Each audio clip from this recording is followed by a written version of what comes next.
So now this video is now 18 months old. So this is Pager, who is playing monkey mind Pong. Hey, what's going on, folks? While the world's waiting for Elon Musk to drop these Hunter Biden files explaining how Twitter covered up that story, I'm going to talk about Neuralink, Elon Musk's company to put computer chips in humans' brains and change reality as we know it. He says he's 6 months away from human trials. And while those trials might take a while, there will still be computer chips in human brains on a level like we've never seen. He's already doing it in monkeys, and they're playing Pong with their brain. Monkey mind Pong. So this is Pager has a Neuralink implant in this video, and the thing that's interesting is that you can't even see the neural implant. It's pretty crazy. Now, it's important to note that Elon's not doing this for neurological problems. He's doing this to combat what he thinks is an AI takeover. You know, kind of what do we do about AI? Like, what do we do about artificial general intelligence? If we have digital super intelligence that's just much smarter than any human, how do we mitigate that risk at a species level? How do we mitigate that risk? And then even in a benign scenario where the AI is very, very benevolent, then how do we even go along for the ride? How do we participate? He wants to make human computer cyborgs, and he says that all the other stuff like helping people with their injuries, etc., that's more just like a secondary thing. I'm gonna play about a 4-minute clip in this video because I think it's important for people to really see where this stuff's going. Then we're gonna talk about it, and then at the end, if it drops while I'm live, we can go through whatever he's releasing on the Hunter Biden Twitter cover-up. Hope you guys like this one. It's interesting stuff. We're going live now. It's the Dream Rare Podcast. Welcome to the show. The way to get the news at the desk or on the road. Let's go. God is great and success in our control. The world is crazy, but we get better from obstacles. It's the Dream Rare Podcast. Welcome to the show. The way to get the news at the desk or on the road. Let's go. God is great and success in our control. The world is crazy, but we get better from obstacles. What's going on, folks? I hope you all stay tuned to the end. I will live read all of the Hunter Biden files that Elon's dropping on Twitter today. I know a lot of people here want to hear about that, but it's an interesting week. And I'm not saying all this is planned for that reason, but obviously the Ye interview took precedence yesterday. Now you have Elon being, the good guy releasing the information on the Hunter Biden story. But something that's crazier is his company Neuralink, which is trying to put computer chips into human brains, have already successfully put computer chips into monkeys. They're playing mind Pong. He calls it monkey mind Pong. I'm going to show a clip of that. That happened 2 days ago, and that's how crazy our society is. If Ye says something bad on a podcast, everybody freaks out. I understand why. It hurt people's, oh my gosh, he said that. But at the same time, if, George Bush starts a war and 500,000 people die, it's like, well, at least he didn't say the N-word. If George Bush were to say the N-word, literally, everybody would cancel him. But if he only just starts a war and like trillions of dollars, hundreds of thousands of people dead, he can paint on Ellen. Like, our priorities are screwed up in this country. And I'm not saying I'm above it and I'm perfect. I'm just letting people know. It's like everybody's going to be like, man, the Hunter Biden files. And I'm going to read them on air. Don't get it twisted. It's important, but is it as important as this guy saying he's 6 months away from human trials? He's going to plug a computer chip into a human brain with his Neuralink company, possibly within 6 months. And a trial's a trial. Let's watch a clip of what he's doing with monkeys. I want you guys to see. He calls it monkey mind Pong. So now this is this video is now 18 months old. So this is Pager, who is playing monkey mind Pong. So this is Pager has a Neuralink implant in this video, and the thing that's interesting is that you can't even see the neural implant. So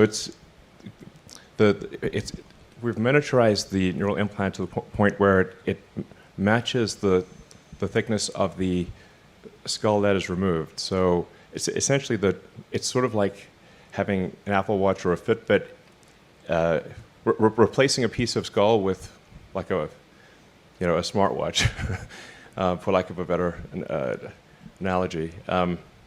So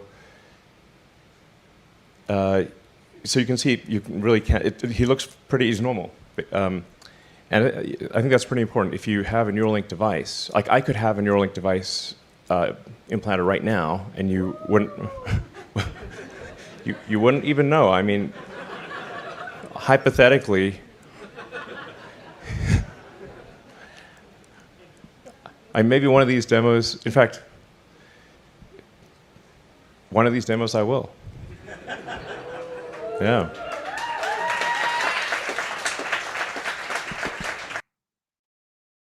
You know, one of these days I'll have a computer chip in my head where I'll be able to play Pong with my mind. No big deal, though.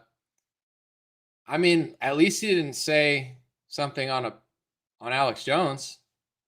Department of Defense lost, like, I don't know, half their audit. Nobody knows where the trillions of dollars going. They're 5 out of 5. They failed every audit. It's all good, though. At least they didn't say a word. Isn't that crazy? And I'm not justifying people who say things that are, but I'm so past the point of words over actions. Literally, think about this.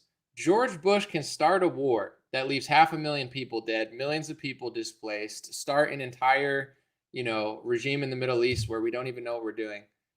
But as long as he doesn't say a word, if he said a word that started with N, his whole life would be ruined.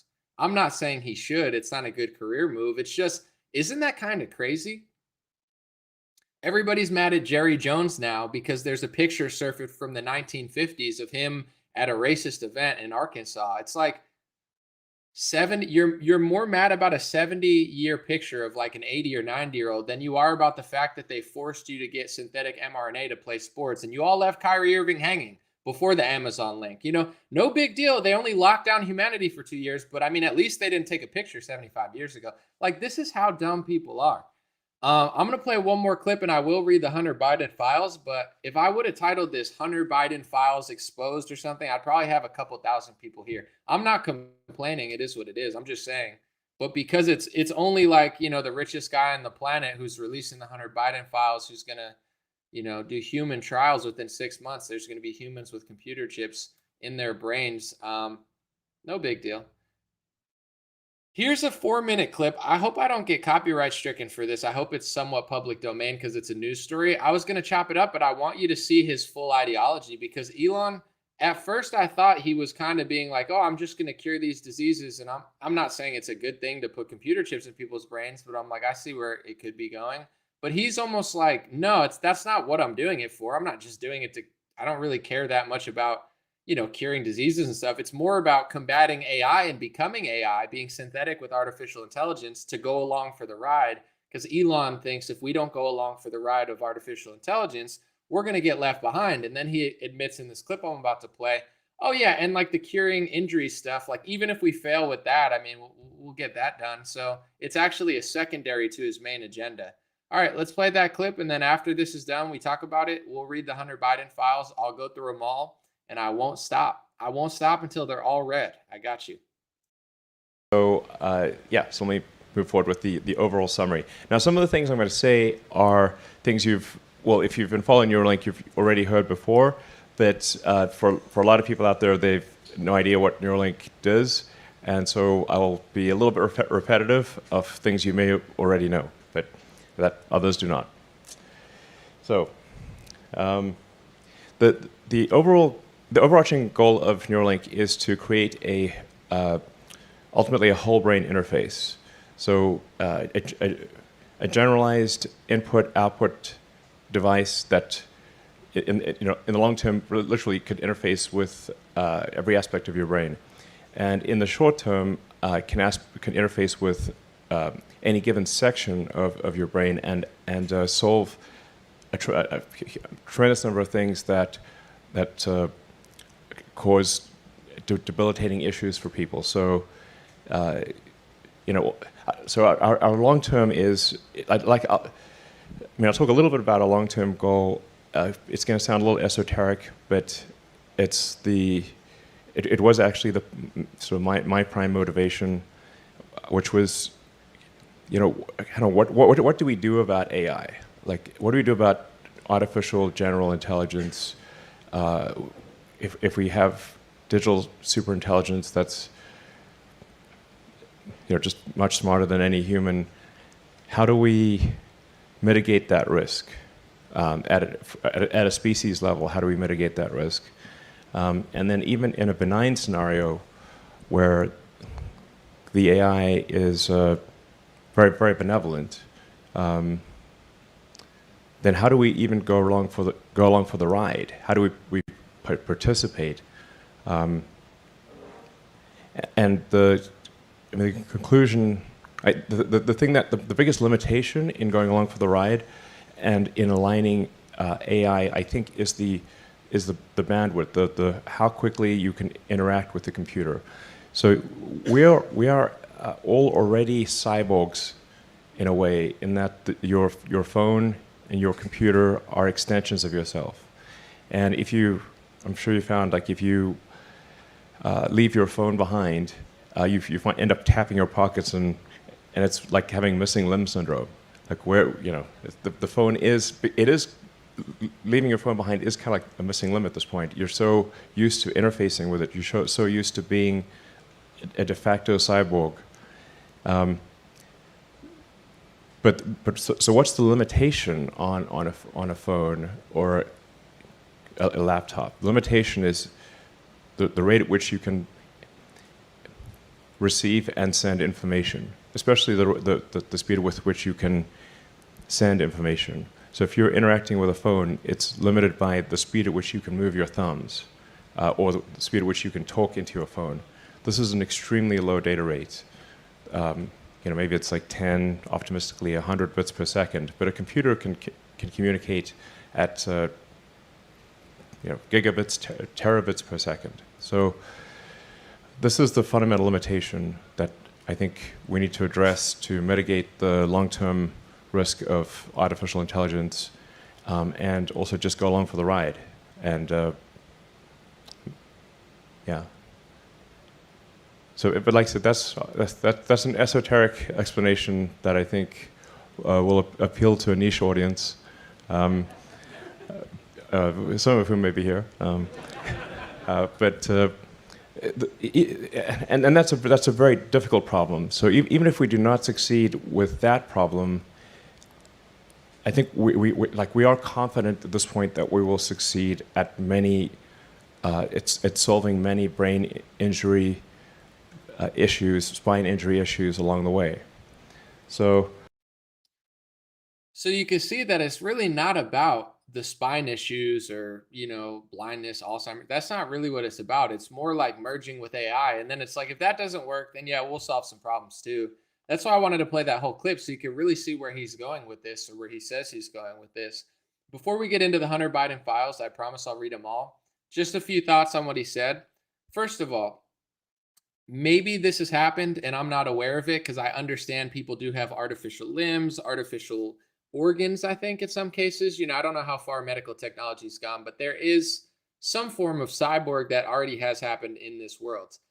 As far as I know, I could be wrong, there's never been this type of computer chip sort of thing where you could play Pong with your mind. I haven't seen it, or I don't know about it. So the fact, even that this is going to human trials, I read a lot of news articles about it. They said, oh, it's going to take a while. Even if it takes a while, the fact that this really will be in a human brain, possibly within the next 6-7 months, even if it only happens to 10 or 1,000 people, there's still going to be 1,000 people in this world that are walking around with a computer chip in their brain. This is the next step of whatever's coming. And all I'm going to say before I move on to other stuff is, isn't it kind of crazy that no one cares? Isn't it kind of crazy that this isn't the big story of the week? It's pretty wild. I mean, what could possibly be more reality shifting than however many people that are in the trial group when they do it next year, putting a chip in their brain and basically being controllable or able to control things with their minds. On that note, I semi hear what he's saying. I don't think this is going any good place, and I'm not for it, but I'm saying I get what he's saying with the phone, where people have become an extension of the phone.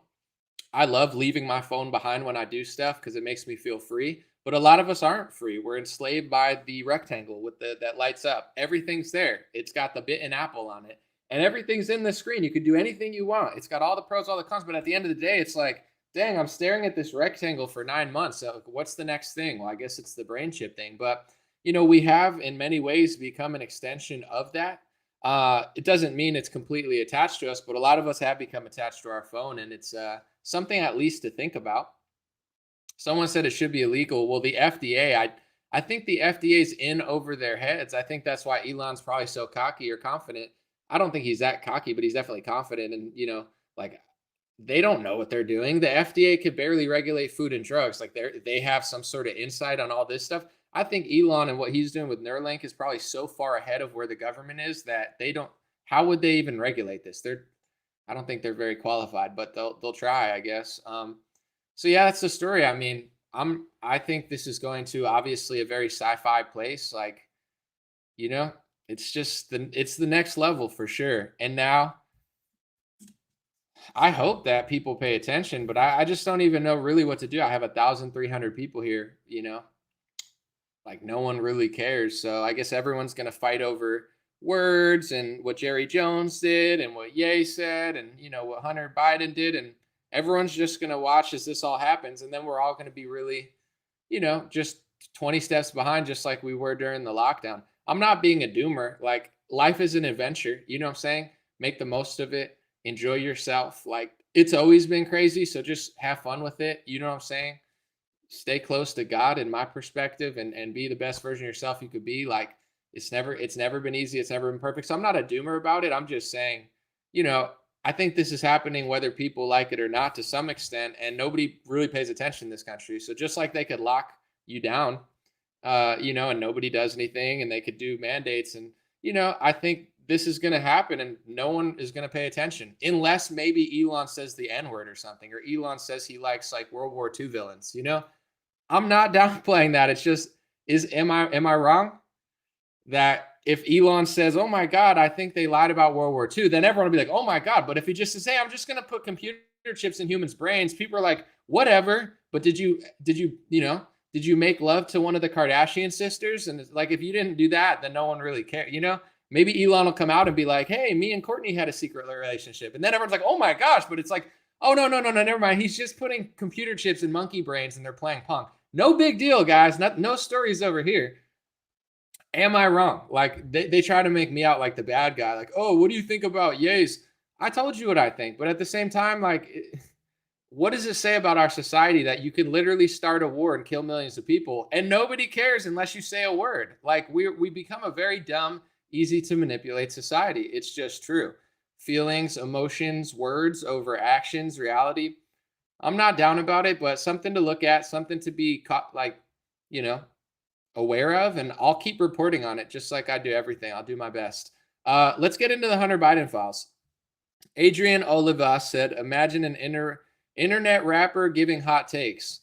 Imagine watching an internet rapper giving hot takes and acting like you're not watching it. I don't know what to tell you, bro. Like, you're here. Like, welcome to the show that you're so alarmed by that you somehow still want to tune into. I mean, who's the fool? Matt Taibbi was retweeted by Elon Musk, and he has a thread. It says the Twitter files. Here they are. I'm going to go through them all. There's probably a lot. Thread, the Twitter files by Matt Taibbi, who is I think some sort of journalist, maybe independent, but that's interesting. All right. Number 2, what you're about to read is the first installment in a series based upon thousands of internal documents obtained by sources at Twitter. The Twitter files tell an incredible story from inside one of the world's largest and most influential social media platforms. It is a Frankenstein tale of a human-built mechanism grown out of the control of its designer. Spokeswoman, oh, wait. I'm sorry. It's all out of order. Okay, here we go. Twitter is in its conception was a brilliant tool for enabling instant mass communication, making a true real-time global conversation possible for the first time. In its early conception, Twitter more than lived up to its mission statement, giving people the power to create and share ideas of information instantly, without barriers, quotes.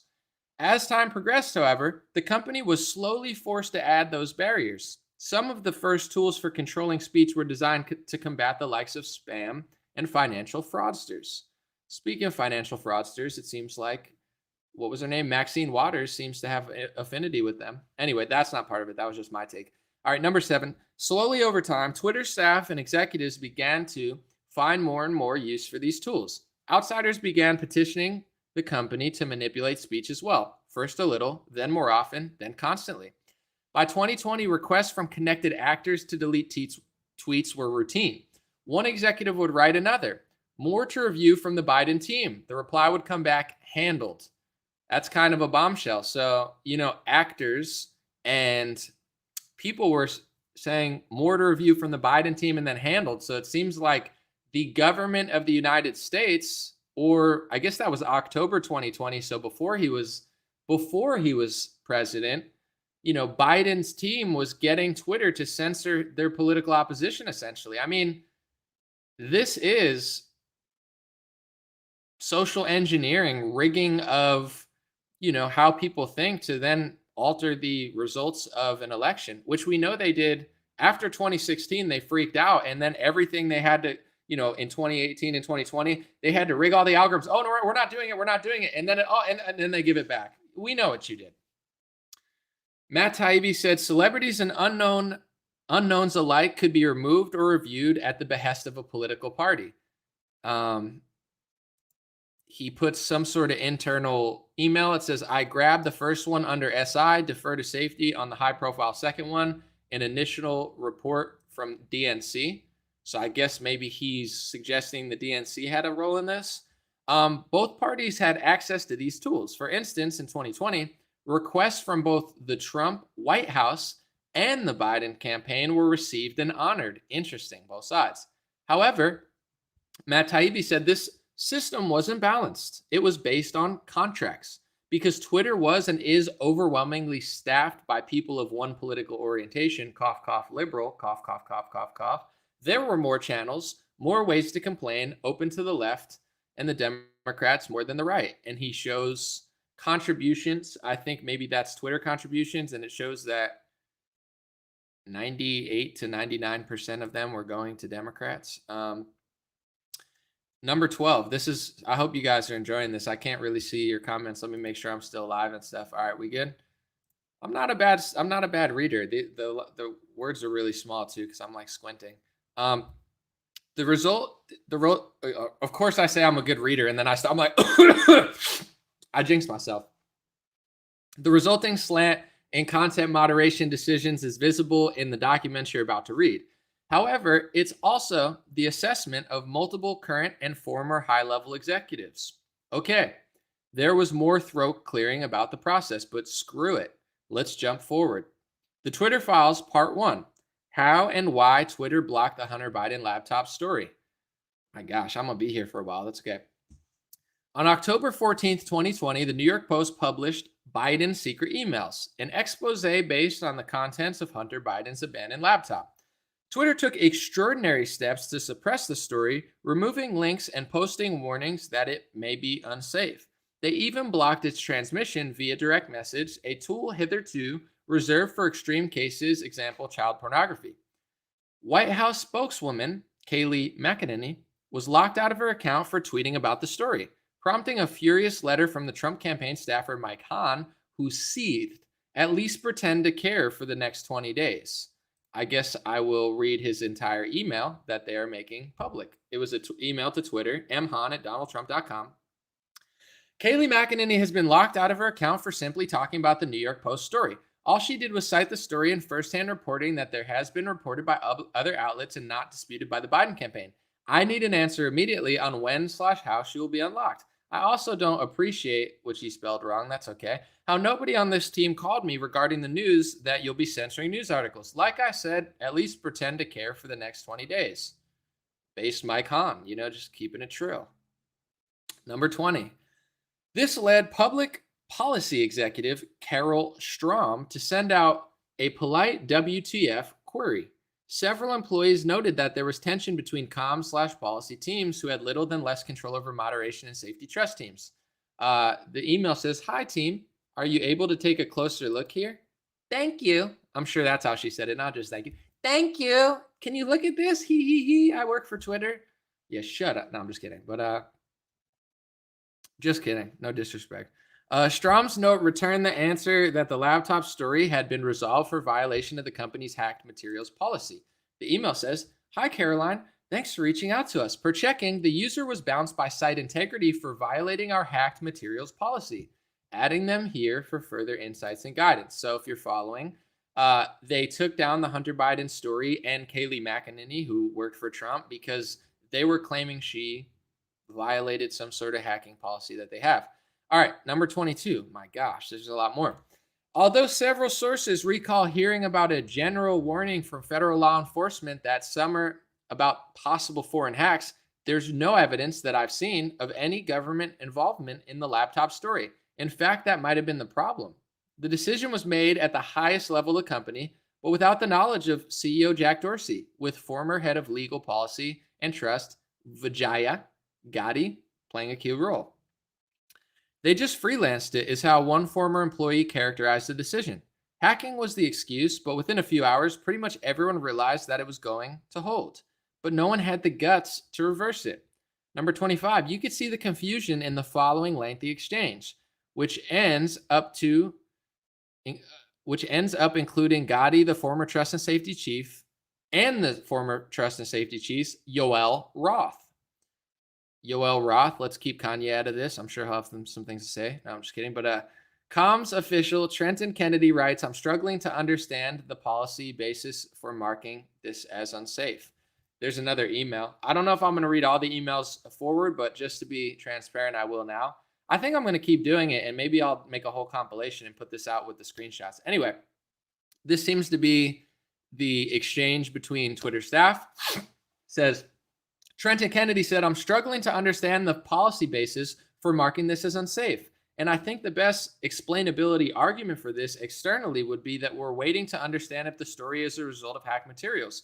We'll face hard questions on this if we don't have some sort of solid reasoning for marking the link unsafe." Trenton Kennedy CC'd a bunch of Twitter employees. Katie Roseborough said, "Will we also mark similar stories as unsafe?" Not similar stories, Katie, because we only do things that help Joe Biden's campaign. I mean, we're just being fair by not doing it to every story like this. Only ones that affect the election. I mean, don't. It's a conspiracy theory, except now it's proven. But whatever. By this point, everyone knew this was FUCKED. I don't curse here. It's a family show. Said one former employee. But the response was essentially to err on the side of continuing to err. So here's another back and forth. It says, Yoel Roth, "The policy basis is hacked materials, though as discussed, this is an emerging situation where the facts remain unclear. Given the severe risks here and the lessons of 2016, we're erring on the side of including a warning to prevent this type of content to be amplified." Vijaya Gadde said, "What is a warning that will come up?" Yoel Roth said, "When you click the link, you'll see a general unsafe URL message for spam, malware, violations of Twitter rules. Not ideal, but it's the only thing we have." I guess Ian Plunkett said, "Whatever we do in the comms, let's make it clear we're proactively but cautiously interpreting this through the lens of our hacked materials policy." So they admitted that the reason that they were doing it was because of what happened in 2016. And they've been using that as an excuse, in my opinion, to socially engineer and rig society. I'll get back to the ones, but 2016, I mean, Russia did it, so now we got to do this because Russia, delete Russia, delete Russia, censored Russia. We got to track you, Russia, track, censor. I mean, we have to do it because we lost the 2016 election and we don't think it was fair. Oh, wait, did Trump supporters just say an election can't be fair? I guess we've said it our whole lives, but if a Trump supporter, it's like these people are doing all this stuff because they feel that the 2016 election wasn't fair, yet they then freak out when someone else says it wasn't fair. It's ridiculous. All right. Should I keep going? We'll see what people say. Do you want me to keep reading or is this boring? I don't know. I'm going to keep reading for now, then I'll get back to your stuff. Number 27. Oh my gosh, I gotta make this bigger. My eyes. Former Vice President of Global Comms Brandon Borman asked, "Can we truthfully claim that this is part of the policy?" So there are good people in there just asking questions. Let's see what you guys think. Keep going. Okay. This is like it's like a Bernstein Bears, This is like the Bernstein Biden reading story time. I feel like I'm at like a school just reading to children. I'm like, and then the big bad wolf got the duck, and the kid's like, wah! And I'm like, I feel like it's like adult story time. Anyway, number 28, to which former Deputy General Counsel Jim Baker again seems to advise staying the non-course because caution is warranted. I don't know that I'm going to read every email unless I think it's important. That's what I'll do. Number 29, a fundamental problem with tech companies and content moderation. Many people in charge of speech know/care little about speech and have been told the basics by outsiders. To wit, number 30, in one humorous exchange on day one, Democratic Congressman Ro Khanna reaches out to Gotti to gently suggest she should hop on the phone to talk about the backlash of speech. Khanna was the only Democratic official I could find in the files who expressed concern. He said, generating huge backlash on Hill re-speech. Happy to chat if you're up to it. Oh, that's Ben Shapiro's friends. Ben Shapiro says, listen. I talked to Sam Harris and Ro Khanna, okay? I talk to the other side, just not people I disagree with, okay? No, I'm just kidding. But anyway, back to the Twitter files. This is a serious news story. Stop laughing. Gotti replies quickly, immediately diving into the weeds of Twitter policy, unaware that Khanna is more worried about the Bill of Rights. Hi, Congressman Khanna. Thank you for reaching out, and we appreciate the heads up. We put out a clarifying thread of tweets earlier this evening to explain our policy around the posting of private information and linking directly to hacked materials. The press secretary's account was not permanently suspended. We requested that she delete the tweet containing material that is in violation of our rules and of her account, and that her account is restricted until she complies. I'd be happy to jump on the phone if necessary. So, whether they admit it or not, they manipulated the outcome of the 2020 election by socially engineering the biggest story of the election file and just assuming that it was hacked material just because they didn't want it to go out. We all know that if this came out about Donald Jr., I mean, this is the most stereotypical or generic thing to say, but it's just true. So it's worth saying. If Don Jr. had the exact same thing happen to him, does anybody think that they would have done that? Does anybody think that they would have said, well, let's just err on the side of caution because of Russia? They would have been pumping that laptop out like it was, for the next 3 years. So nobody believes them. They're such liars. And one thing that jumps out to me before I get back to it is that it's nice that all these important people in politics, they email, they get a response, they email, they get a response. I wish I could get a response from Facebook. I got 1.6 million followers. I got, a billion views, but nobody wants to answer me. They just take away my stuff and nobody answers me. But if I was Ro Khanna, I'd get a phone call, an email, a dinner. It's like, should I, I don't even want to run for office, but maybe I'll run for office just to get an answer from one of these tech companies. And then as soon as they answer me, I'll drop out of the race. Apparently that's the only way to get customer service around here is getting to that level. All right. Khanna tries to reroute the conversation to the First Amendment, mention of which is generally hard to find in the files. Well, respect to Ro Khanna, a Democrat who actually believes in the First Amendment. That is quite the story to see that behind closed doors. He was actually about it. I'm not gonna read all the emails from now because this is gonna take forever. You can read them if you want, but I'll just read basically the gist of it. All right. Within a day, head of public policy Lauren Culbertson received a ghastly letter report from Carl Sasbo of the research firm NetChoice, which had already polled 12 members of Congress, 9 Republicans, and 3 Democrats from the House Judiciary. So, I mean, they're outing everything. I'm going to keep reading it, but I want to be clear so this doesn't get boring.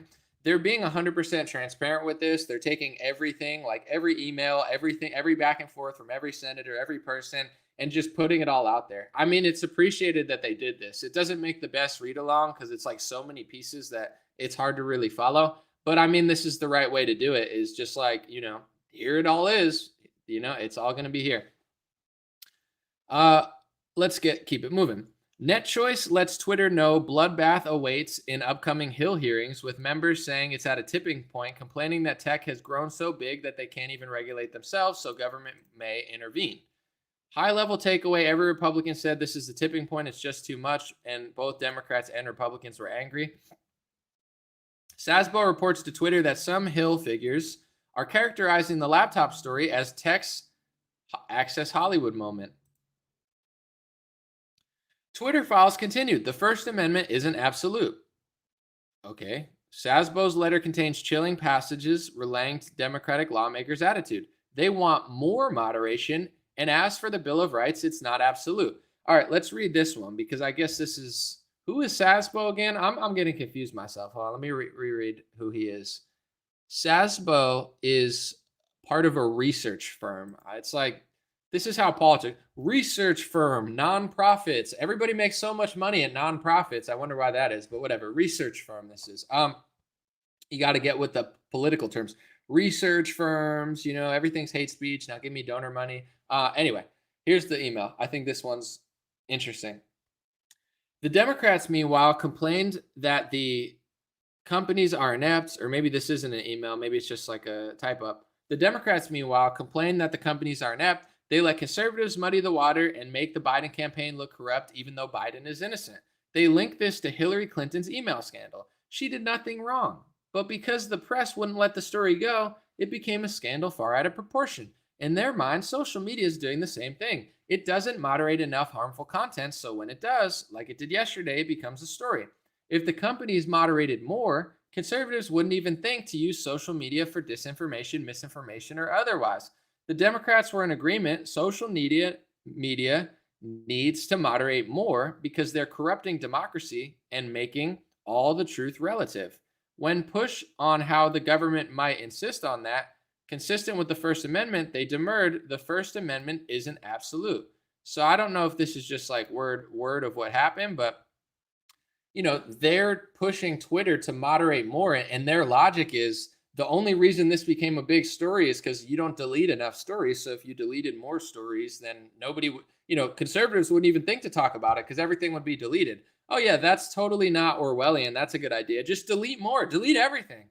I saw, what's his name? Mark Ruffalo. Mark sour cream and onion Ruffles, bag of Ruffalos. He said today something about like, oh, I'll read what he said. I just want to do a quick little side note for my own entertainment to keep it semi-entertaining. Mark, sour cream and onion, nacho Ruffalos said, as a worldwide public square, this app should be heavily regulated for misinformation and spamming by hostile interests. If Elon can't do that with his company, it should be seen as a public utility under government supervision. The system unregulated will be more deadly. I mean, I get what he's saying with public utility, but Mark Ruffalo's is like, they need, if they can't get rid of misinformation. And I said to Mark Ruffalo's, I said, nearly your entire political philosophy and worldview is misinformation. Should we ban you? Like, I think you're wrong about pretty much 85% of what you think, Mark Ruffles. Should we ban you? You're misinformation. No, not me. I'm so smart. Yeah, you're not that smart. You're big softy. Back to the Twitter files. I mean, this is going to go on all night. Whatever. Let's see. To which former Deputy General Counsel Jim Baker again seems to advise staying the course because caution is warranted. I'm going to just kind of speed read it. A fundamental problem with tech companies and content moderation, many people in charge of speech know and care little about speech and have been told the basics by outsiders. To wit, in one humorous exchange on day one, Democratic Congressman Ro Khanna reaches out to Gad to gently suggest she hop on the phone to talk about the backlash of speech. Khanna was the only Democratic official to say that. Oh, I think did I already do that? Sorry, I got to go down. I guess there's not that many more, so. As an amazing, I think this is the last one, unless he's doing more. As an amazing subplot of the Twitter Hunter Biden laptop affair and how much was done without the knowledge of CEO Jack Dorsey and how long it took for the situation to get un-effed, as one employee put it, even after Jack Dorsey jumped in. So that's the end of it so far. There's going to be a lot more, but I guess that's all there is so far. So he's like slowly typing all this stuff out. Let me know what you think in the comments about the Elon Musk Neuralink brain chip story. Let me know what you think about all of that. But basically what they're saying is showing, you know, a combination of politicians, research firms, Yoel Roth, and other employees like whatever her name was, Gotti, Vijaya Gade. We all knew that this was happening. We all know that this happened. So I would say it's nice that Twitter's airing it all out because we knew it happened, but now it's going to make a bigger deal. What do you think about like Elon? This is what I'll say because I understand why people don't like Elon. Like he just banned Ye last night from Twitter. I mean, Ye was definitely wild, and even on Twitter, he's posting like, "Yo, Chris Paul had sex with my wife," like the basketball player. It's getting wild out there. But anyway, he posted a symbol of a Jewish star and a swastika intertwined, and Elon said he was inciting violence. I understand that that symbol's been banned. I always thought it was interesting. I talked about this months ago. That symbol means nothing to me. I'm not related to it in any sort of way. It has no cultural impact on me. So I don't specifically care about that symbol. But I did do a lot of research and I found out that it's like a Hinduism, a Jainism, and it's like a classic Indian symbol that's been around for thousands of years. You could find it on like paintings and, artifacts. So I always thought it was weird how a symbol that's been known for good for thousands of years, one group uses it and then you just get rid of it because they used it. Like what if a bad group used a cross? I mean, they have used it. Should we ban the cross? Like, I always thought that was weird, but I get where it's going. But anyway, it's like I'm just putting all this together where it's like, okay, Elon bans that symbol because it's very offensive and can be seen by some as a threat to violence. But Elon Musk in his profile picture is wearing a suit of Baphomet, which is like a demonic, entity, and he's wearing an upside down cross. There's nothing more offensive to most Christians than Baphomet wearing an upside down cross, but Elon Musk has no problem putting that as his profile picture. You get what I'm saying? And then he's tweeting, he's texting Kanye like biblical verses when he doesn't believe in the Bible. It definitely seems very demonic. It definitely seems very, as some would put it, satanic. But it's like, that's where it's just, even though some people are quote unquote to some pushing it too far, I think when people do push it too far in the free speech department, it really exposes what's going on and the hypocrisy of like, why aren't there movies about this person who did all these things? Why is it this? And then people start asking questions and everything gets shut down. But anyway, what I was trying to say about Elon was like, on one hand, he has an upside down cross dressed as Baphomet. On one hand, he's Mr. Free Speech, but kind of not really, but better than most. On one hand, he's Mr. Transparent, and he has been very transparent with the company. Got to give him props. On one hand, he's releasing the Hunter Biden stuff, and it's cool. But then on the other hand, he's also, putting a brain chip in people's brains. So this begs the question, like, is this all kind of a distraction? Like, get everybody to like you, and then you do something everybody doesn't like. I'm not saying Trump was this person, but I did notice that psychology with Trump as well. And for those who think I have TDS and stuff, I'm not blaming him for everything. I'm just being honest. It's like 3 years of truthers, conservatives, libertarians, like patriots, whatever. People are like, oh, Trump's doing a good job. Trump's doing a good job. He crushes. And then it's the fourth quarter, right? First quarter does, I would say, very good. Some would say pretty good. Second quarter, I think he did great. Some would say okay. Third quarter, I think he did decent. I think he was crushing. And then fourth quarter, this is when the game really matters. In the last quarter, his last year, everything goes to crap on a global scale. I'm not saying it's Trump's fault, but here's the thing. Everybody likes Trump because he's like above fighting the globalists. But then we see that there is some sort of global power or some sort of global agenda that supersedes Trump and Bolsonaro. And almost everybody caves to it except for like 3 countries. And now we're watching him sell vaccines, but nobody wants to talk about it because everybody's been conditioned to like him so much. So I've watched this happen with Bernie Sanders and Trump where, I'm not going to get fooled by Elon again. Like I said, I compliment him when he does good things. I think it's nice he's transparent. But this is my question to you guys. Is this all just a setup to be like, oh, he's the new guy wearing the Baphomet. Oh, he's Mr. Free Speech, but just don't pay attention to the fact that he's going to put computer chips in people's heads. Worth considering, absolutely. That's why when everybody says it to me, I'm like, maybe that's true. Someone said a new tweet. I mean, I'll keep it up on my Twitter. Let's just put it that way. Let's see. I'll keep the thing. So as they come in, I could live read them. But this is actually probably a good format because then actually I could talk about other stuff in between. Let's see the new tweet by Taibbi. And then, all right, 52 seconds later, he said, while reviewing Gaddy's emails, I saw a familiar name, my own. Dorsey sent her a copy of my Substack article blasting the incident. So while we're waiting for more of the drops to come in, I'll probably stay live for a little bit. Is there anyone I actually respect? For sure. You know, I'll say this about 2024 real quick too. I hate to look like a hater and like I'm overdoing it because I really try to be like as fair and nice to people as I can. But a lot of people disappoint me, and I'm not joining the Trump campaign or the DeSantis campaign or the Ye campaign. I'm not joining any of these. I'm gonna objectively tell the truth to the best of my extent about what's going on, whether it goes in anyone's favor or not. Like I'm not gonna join on anyone's team and be afraid to say something. I'm gonna tell what I think is the truth. With that being said, a lot of people just really disappoint me.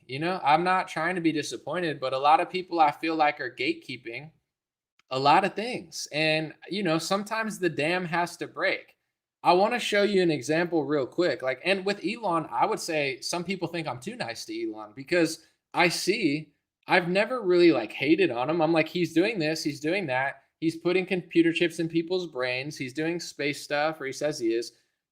That's just like, he's just doing all these things. And when you're the head of a company putting computer chips in people's brains, you say you're going to Mars and stuff, you're sending Teslas into space, quote unquote, and now you on Twitter, people are going to have opinions on what you're doing. And if you wear a Baphomet upside down cross on Halloween, I'm not saying it necessarily makes them a bad person. There's a lot of women who dress up as witches and stuff. It doesn't necessarily mean they are one. I don't think I'm being overly mean to him. It's just like, I'm just telling people I respect people, but I don't want people to just like follow them. That's all I'm saying. I guess, I made that mistake multiple times. I think a lot of us did. So next time we got to keep our eyes peeled because maybe that is the system. That's all I'm saying. I'm not trying to be too critical, but maybe the system is feed us what we like, feed us what we like, feed us what we like. And then when push comes to shove, it's the fourth quarter. Our hero goes the other direction, but nobody wants to say it because we all like him. I felt like I was living in the Twilight Zone during the pandemic and the lockdown because I was tweeting like, Trump, you're kind of doing communist stuff. You're kind of like, he's saying Sweden is so bad because they didn't lock down.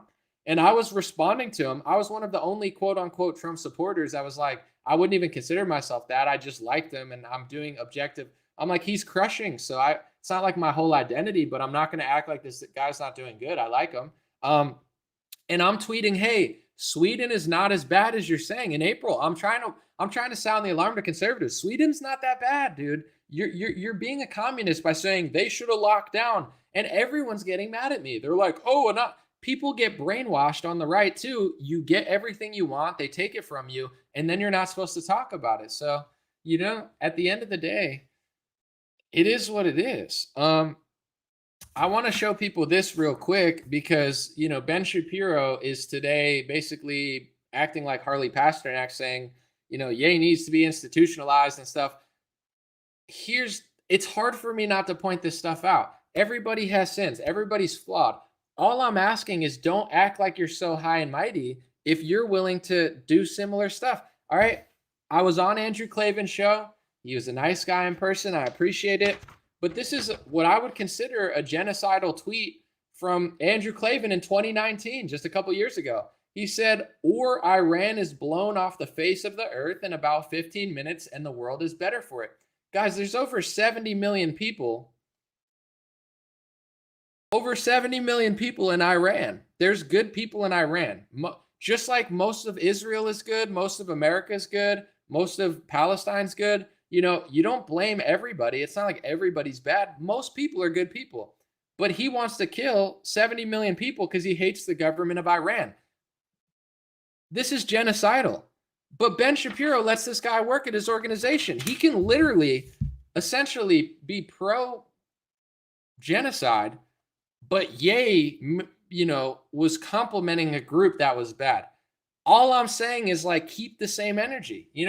if Ye ever says what Andrew Klavan said, if Ye ever said, I want to hurt those people, I want them to die, I'll be like, yo, that's crazy. I condemn violence and evil, whether it came from World War II or now. I'm against violence. I'm against hate. I'm against anyone who says everybody's bad of a certain group. But the same people that are lobbying to kill 70 million people are the ones throwing their hands up in the air and saying, oh, he said he loves everybody and I'm so mad at it. Yeah, I'm sure you are. He just did it in a way that you're not supposed to do, which is in most cases like social exile. You know, you're going to get destroyed from the media for sure.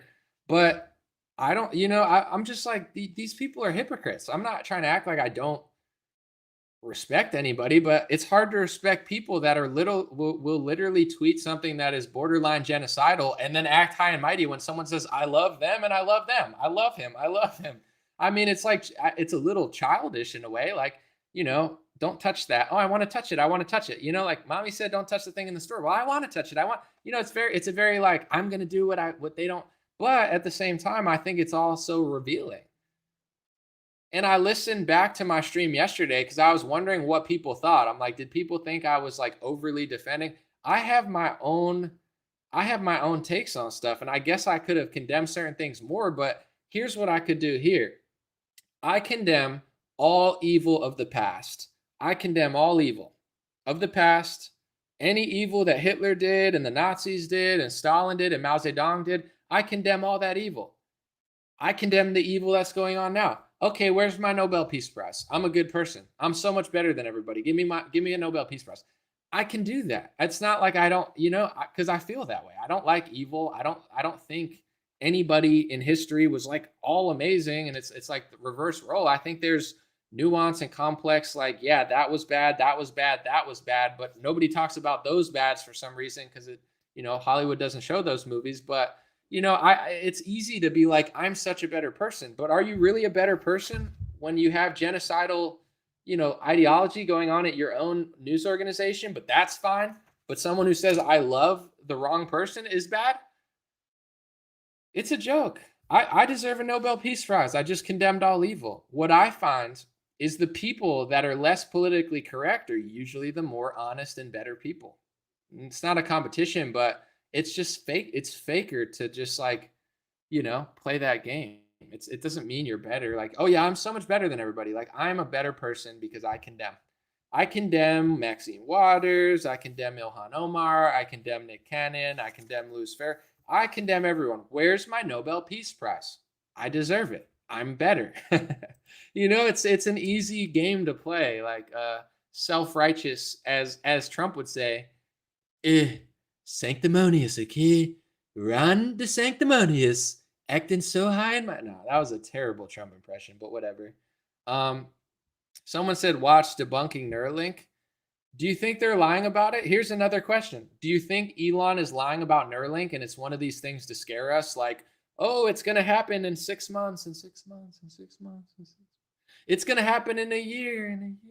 You know what I'm saying? Like, is it something to just drag out? We're going to the moon next year. 50 years later, they're like, NASA's like, oh, we had to cancel our moon trip because the women's spacesuits don't fit. They don't fit there because they have breasticles. And it's like, they literally put out an article saying, oh, we got to delay the space trip because the woman's suits don't fit. They don't fit the original astronaut.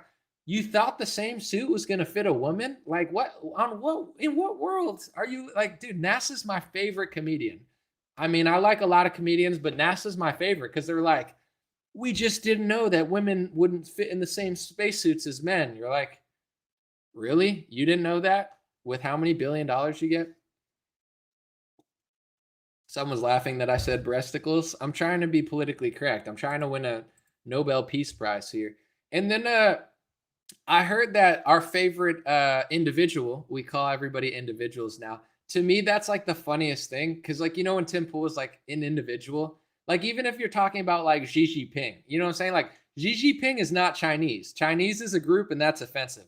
Xi Jinping is an individual. So that's our new like term, You can't call Volodymyr Zelensky Ukrainian or Jewish or, the president of Ukraine. He's the president of individuals in a country in Europe. So the individual Zelensky, he's like banning Orthodox churches or something because he's afraid they're linked to Russia. There's no word for anti-Christophobe, or there's no word. So it's like you could ban a church. Imagine if he banned synagogues and was like, "Yo, these synagogues might be working with Russia." I mean, they did actually crack down on some Russian Jews. Like the guy he owned Chelsea. He was like a Jewish Russian. They stole all his yachts and stuff. And it's like, you want to say that everyone's anti-Semitic, yet you guys have no problem stealing stuff from Jews. Like, even I said this to my friend the other day when I was like, the communists always hate the Nazis because the communists are like, oh, everybody's a Nazi, Nazi, Nazi, Nazi.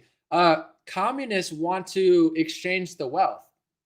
If there are Jewish billionaires, how do you think you're going to exchange all the wealth? You're going to have to steal money from Jewish people, which is not a great thing to do. I don't know. It's like, oh, we hate the Nazis so much. We're the communists. So, what we're going to do is just steal money from like billionaires. Like, what if there's 30 Jewish billionaires? You're going to take their money and that makes you like somehow not a bad person? Like, it's just like a wild ideology. But, the coach, or I think it's Abramovich or something, he was like a Russian Jewish guy, and they had no problem seizing his yachts, making him sell his team.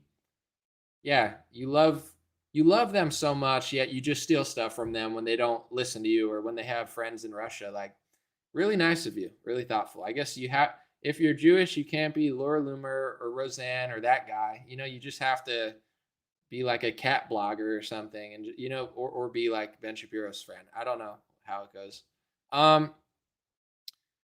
Someone said just tell the truth. I do my best. Let's see if there's any more tweets, but I'm going to probably wrap this up in a little bit. Let me know your thoughts on Neuralink, and let me know your thoughts on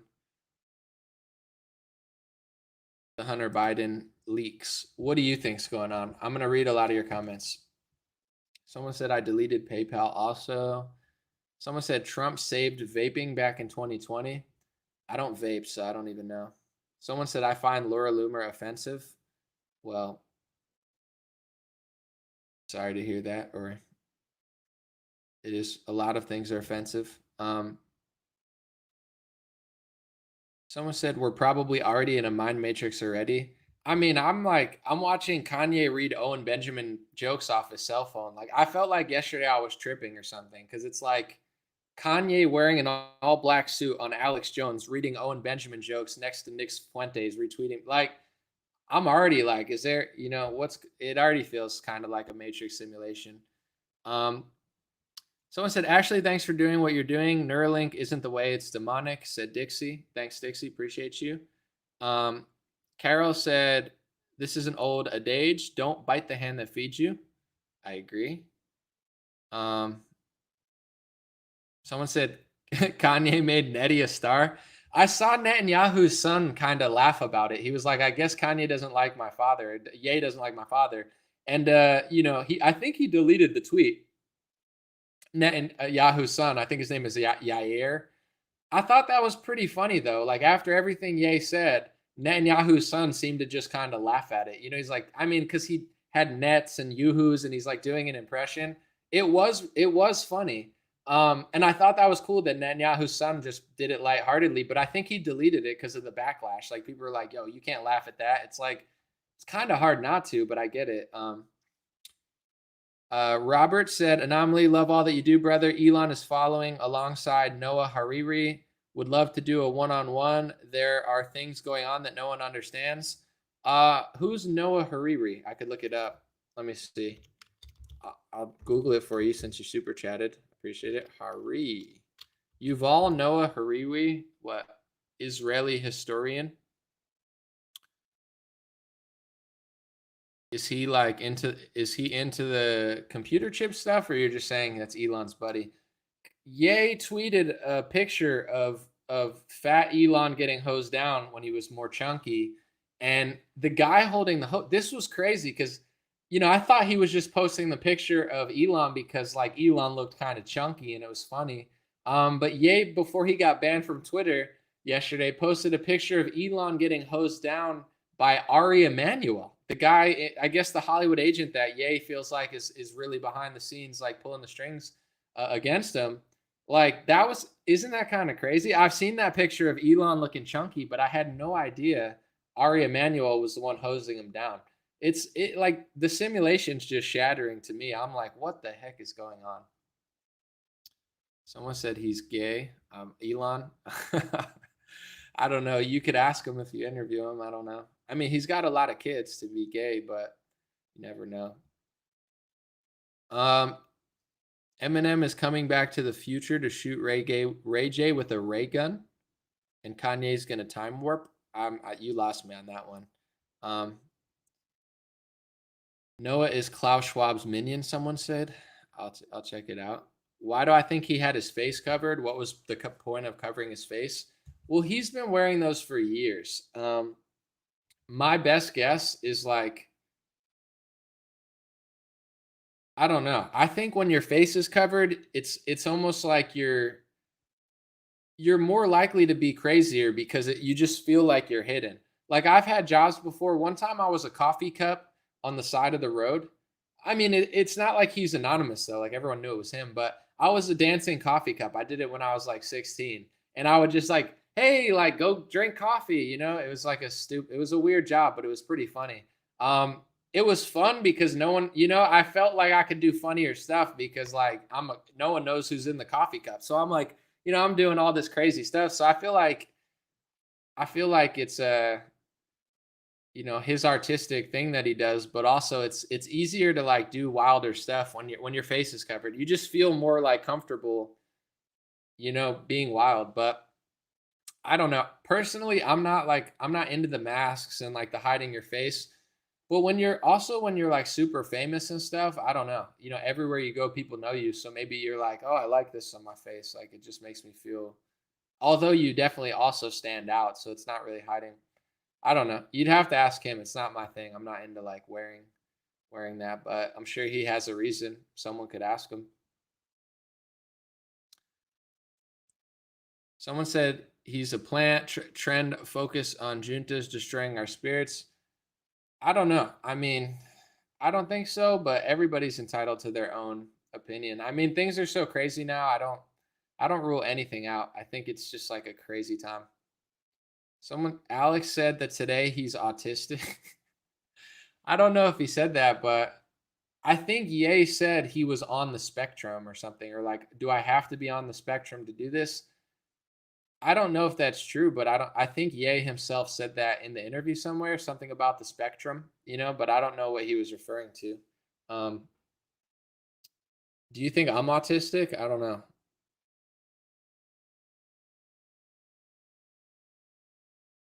What does Ye, Milo, and Nick have in common? I mean, they've all been banned and blacklisted. I think that's something obvious. Like they're all like rejected from banks. Like Nick had I think $500,000 frozen or something after January 6th. Like they've all gone through a pretty heavy cancel. Someone said he did say that he kind of dissed Ye. Well, I want to be honest. Like, dude, Alex. I mean, Ye is Ye, but like he put Alex in a tough spot. On one hand, he blessed him with a lot of traffic, but Alex isn't pro-Nazi or pro-Hitler, and he doesn't want to be misconstrued as that because Alex does not feel that way. So for Ye to sit down and like say that on Alex's show, it's kind of almost like you're gonna get him in trouble. Like you could do that in any form, but you're doing it on InfoWars because maybe you could get away with it. I don't know. So I think Alex kind of felt, I'm not gonna say betrayed, but Alex to speak for himself. But it's a hard thing to do. I mean, because on one hand, you don't want to silence the guy. Everybody's just been shutting him up, and he has a right to his own opinion and speech. But on another hand, it is Alex's platform, and if he doesn't push back, he will be blamed for it. So I do get Alex's side. Maybe he felt like, dang, why'd you have to do all that? Like it made me look kind of crazy. But in a weird way, it kind of helped Alex because it made Alex look like not Alex Jones. Everyone's like, oh, Alex is reasonable. Alex is the middle ground. So I think he was just not expecting that, like no one was. And, someone said Alex filed for personal bankruptcy today. Well, they're trying to take like $1 billion from him. So at a certain point, you either file for bankruptcy or they take everything. So I'm not going to lie. I'm not politically correct. I I get what he was doing, but if he did that on my platform, you think that wouldn't be tough for me to sit there and listen to that and be like, what do you know, I would speak the truth and I would be like, well, what do you mean by that? Like I think Alex did a decent job, but it's not an easy thing to do, It's definitely not easy like to be like, damn, you know, if you agree with it, you look crazy. If you push back, it looks like you're trying to censor them. It's a fine line to walk when someone says something that you wouldn't say or you don't believe, yet you want to allow them to be able to speak their minds. Yeah. In some ways, I don't know. Like Alex, maybe he felt a little like, I'm not going to say sabotage, but Ye has had a lot of interviews where, he decided to do it on Alex's show of all places. So to me, though, here's the other angle of it. Ye, it almost feels like he's purposely making everybody uncomfortable. And from an entertainment perspective, it's pretty wild. Like, Owen and Nick, he's bringing them together. Milo and Laura Loomer, like he's saying things that are too far for Alex Jones. Like Alex Jones very rarely feels uncomfortable. Ye made him uncomfortable. You get what I'm saying? He's playing a role. I don't know what he is doing in his own eyes or where he's going with this. Like I was even thinking today, like, where does this even go? Where do you go from here? But you know what I'm saying? To make everyone feel uncomfortable. Trump, the GOP, Alex Jones, Shapiro. In a way, it's revealing, whether he's doing it purposely or not, it's very revealing in ways that are interesting. It definitely pushes people to the limit. And when you push people to the limit, a lot of times you see who people really are. Someone said, I wonder how Chris Paul's wife feels now. Yeah, he said Chris Paul, who's married, he said he caught her with Kim. That probably ruined Chris Paul's marriage. But I mean, he probably wouldn't have said it if it wasn't true. So I don't know. He's going scorched earth, He's going scorched earth. And here's the thing. He's had everything he's ever worked for has pretty much been taken from him. Nobody wants to let him talk. He got shoved in a corner. He got treated like garbage. Nobody wanted to listen to him. And now he's going scorched earth, All he has is his voice and he's using it to go scorched earth. I get what's happening.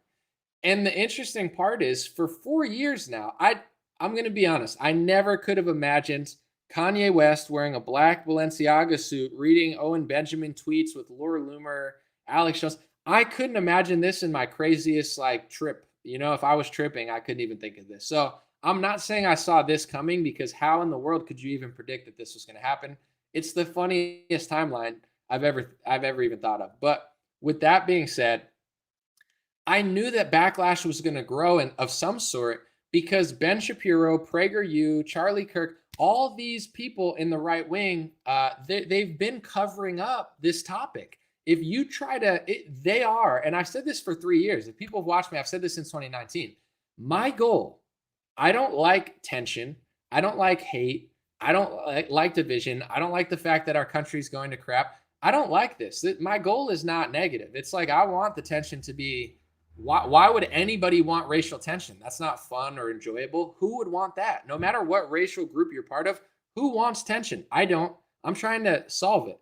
With that being said, you don't solve it by being sneaky like Ben Shapiro and Prager. They've been covering up the truth for years about a very important topic and things that they kind of agree with and hate speech laws.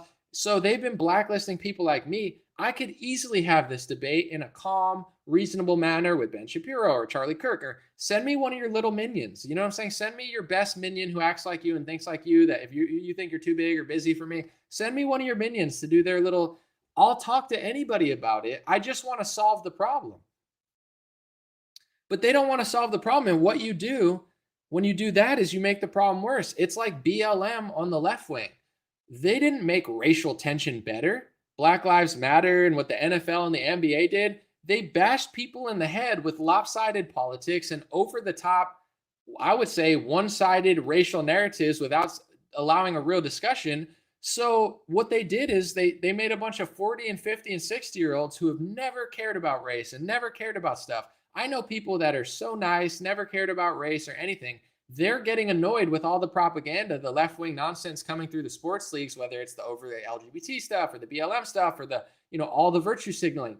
So they're making more enemies with their lopsided politics and racial narratives. And I don't want that. So I speak out against it. The same thing the left does with the BLM stuff and the sports leagues is the same thing the right wing does with anti-Semitism. If you take Ben Shapiro on a Jewish topic, he's the same thing as a BLM socialist. He's the same hypocrite, the same liar, the same one who doesn't want to have a debate, the same one who cries and says everything's anti-Semitism. So I'm not saying I foresaw Ye on Alex Jones saying what he said. I could have never predicted that. But I knew that backlash was going to arise, and eventually the more like America First wing was going to rise, because the truth is the truth, and they don't want to talk about the truth of what they're doing. So they've already gotten, like, if you notice, it's Zuby and Ben Shapiro and Cerno and these type of people. They're getting ratioed today on their takes because they're playing it kind of safe. And no disrespect, I mean, to some extent, I appreciate all of them in their own way. I like Cerno, I like Zuby, no disrespect, Ben Shapiro's whatever. But anyway, they're getting ratioed because the safe game just doesn't work anymore. It's not because everybody agrees with everything that Ye said. It's because people are tired of the political correctness, and people know that playing it safe doesn't mean you're a better person. If you cry anti-Semitism and you say that's so bad, but at the same time you want to blow 70 million people off the face of the planet in a genocidal manner, it doesn't make you a good person just because you did it in a topic that right-wingers agree with. Everyone's tired of this type of hypocrisy. They know the people who virtue signal the loudest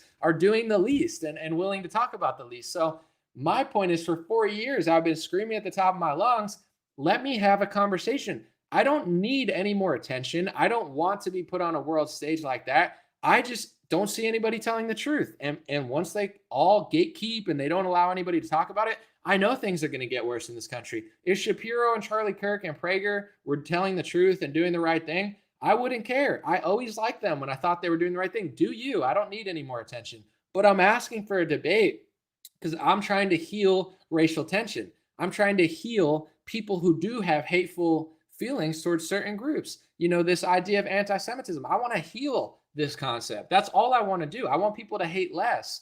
But you're making it worse by doing what the left does with racism. That's the truth. And they've been doing it for years. And all of their lies and all of their cover-ups and all of their speech laws and all of their foreign aid that you can't question and all of their agenda and all of their fake, hate speech rules have somehow manifested into Ye with a black Balenciaga suit on Alex Jones. And I didn't want that to that's not like my goal. Like, oh yeah, I really thought of this 5 years ago. Who could have possibly predicted this? If anybody predicted this, I'm going to go talk to him and try to, play the lottery, because this is beyond my wildest imagination. But at the same time, I'm not really as shocked as everyone else will be, because I understand when you cover up so much stuff, people go the other way. If you won't have a conversation with them, they run the other way. You ban them, they go the other way. If you tell the groypers that they can't come to Charlie Kirk events and they can't come here, they're going to go on their own. And when they're all together and alone, wherever they go, they're going to have conversations that you wouldn't have, and they're going to revel in it, and they're going to learn more, and they're going to, there is no competition or challenging coming because they've been just essentially blacklisted. So I don't want things to get crazy in this country, but it already is. Like, cities are not safe anymore. Nobody can talk about it. Only BLM can talk about race, but you can't talk about crime in cities. You can't have a rebuttal. You can't stand up for yourself. There is no word for anti-Christian. Elon Musk banned symbols, but he's wearing an upside down Baphomet cross, and that's fine. But that he can, basically be sacrilegious in this country against Christians. But if he did that in an Islamic country, they'd throw him out. Everybody loves crapping on Christians. But that's okay. The message is clear, regardless of who the messenger is and what they meant to do and what they said. The message is clear. If you didn't get a vaccine for the last 2 years, they tried to make you a second-class citizen and failed. Thank God they failed, but I was prepared to be a second-class citizen in this country for the rest of my life because I didn't inject myself with synthetic mRNA. You're a second-class citizen if you're a Christian. Everyone has special rules, but you can't disagree with them. And I think whether this was the right vehicle or not, it is what it is.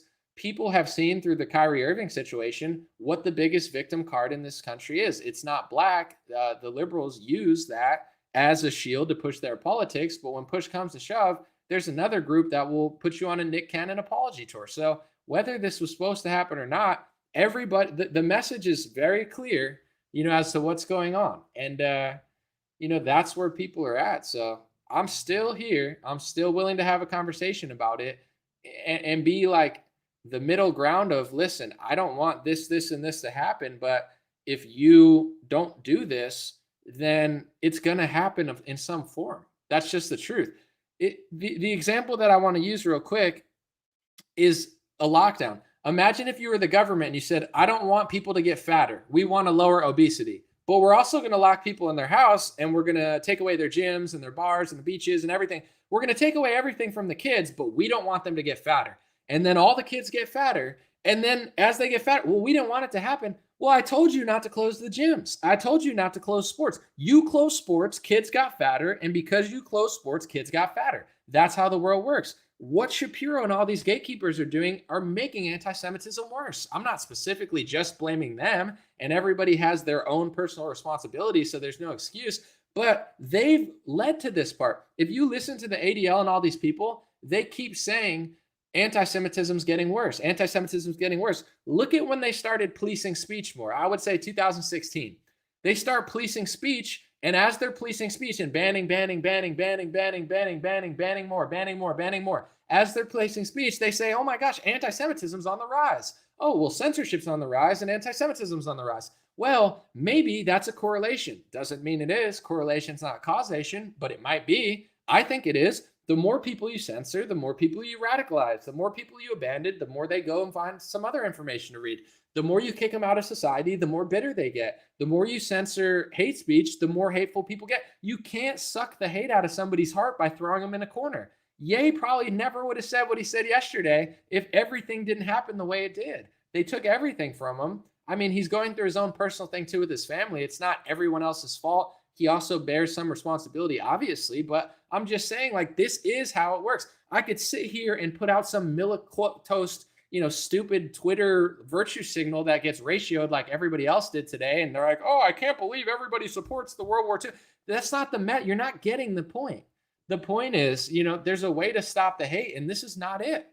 And the more, like, if something bad happens, the left holds on to it for a year and screams, that's the same the right's going to do. But it's not changing the truth. If you want the hate to come down and the racial tension and the people pointing fingers, you need to have a conversation instead of passing speech laws that basically make it illegal to do it. When you're wearing an upside down Baphomet, sacrilegious upside down cross on your shirt, but then you ban Kanye for basically sharing an occultist symbol that's been around for thousands of years, but also has been adopted by like weird, I don't even know like the name of it, but it's like this new age group that's still on Twitter. I'm not saying you can't ban a symbol if you want to ban a symbol, but can I ban your symbol? Because your symbol, I don't like the fact that you're worshiping Baphomet or you think it's funny to wear an upside down cross. That offends me, but who cares about me, right? I'm a Christian. So, I'm not trying to ban Elon. It's just like the double standards are so obvious. It just is what it is, but that's where I'm at. Let's see if there's any more tweets, and then let me know what you guys think. Sorry about that rant. Sorry, I'm not sorry, as they say. All right. Let's see. I'm going to read a few more. There's some more.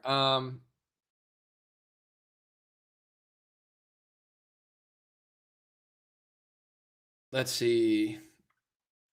The problem with the hack materials ruling, several sources said, was that this normally required an official law enforcement finding of the hack, but such findings never appear throughout what one executive describes as a whirlwind 24-hour company-wide mess. It's been a whirlwind 96 hours for me too. There's much more to clum. There's much more to clum, including several answers to questions about issues like shadow banning, boosting, follower accounts, and the fate of various individual accounts and more. These issues are not limited to the political right. Good night, everyone. Thanks to all those who picked up the phone over the last few days. So there's going to be more to come. Someone said I got a big super chat. I got to scroll up. Where was it? Where was the big super chat? Sorry, I don't want to ignore it. Was it at the beginning or something? I don't really know how to check super chats like that. I guess if it was big, I'll go in the back.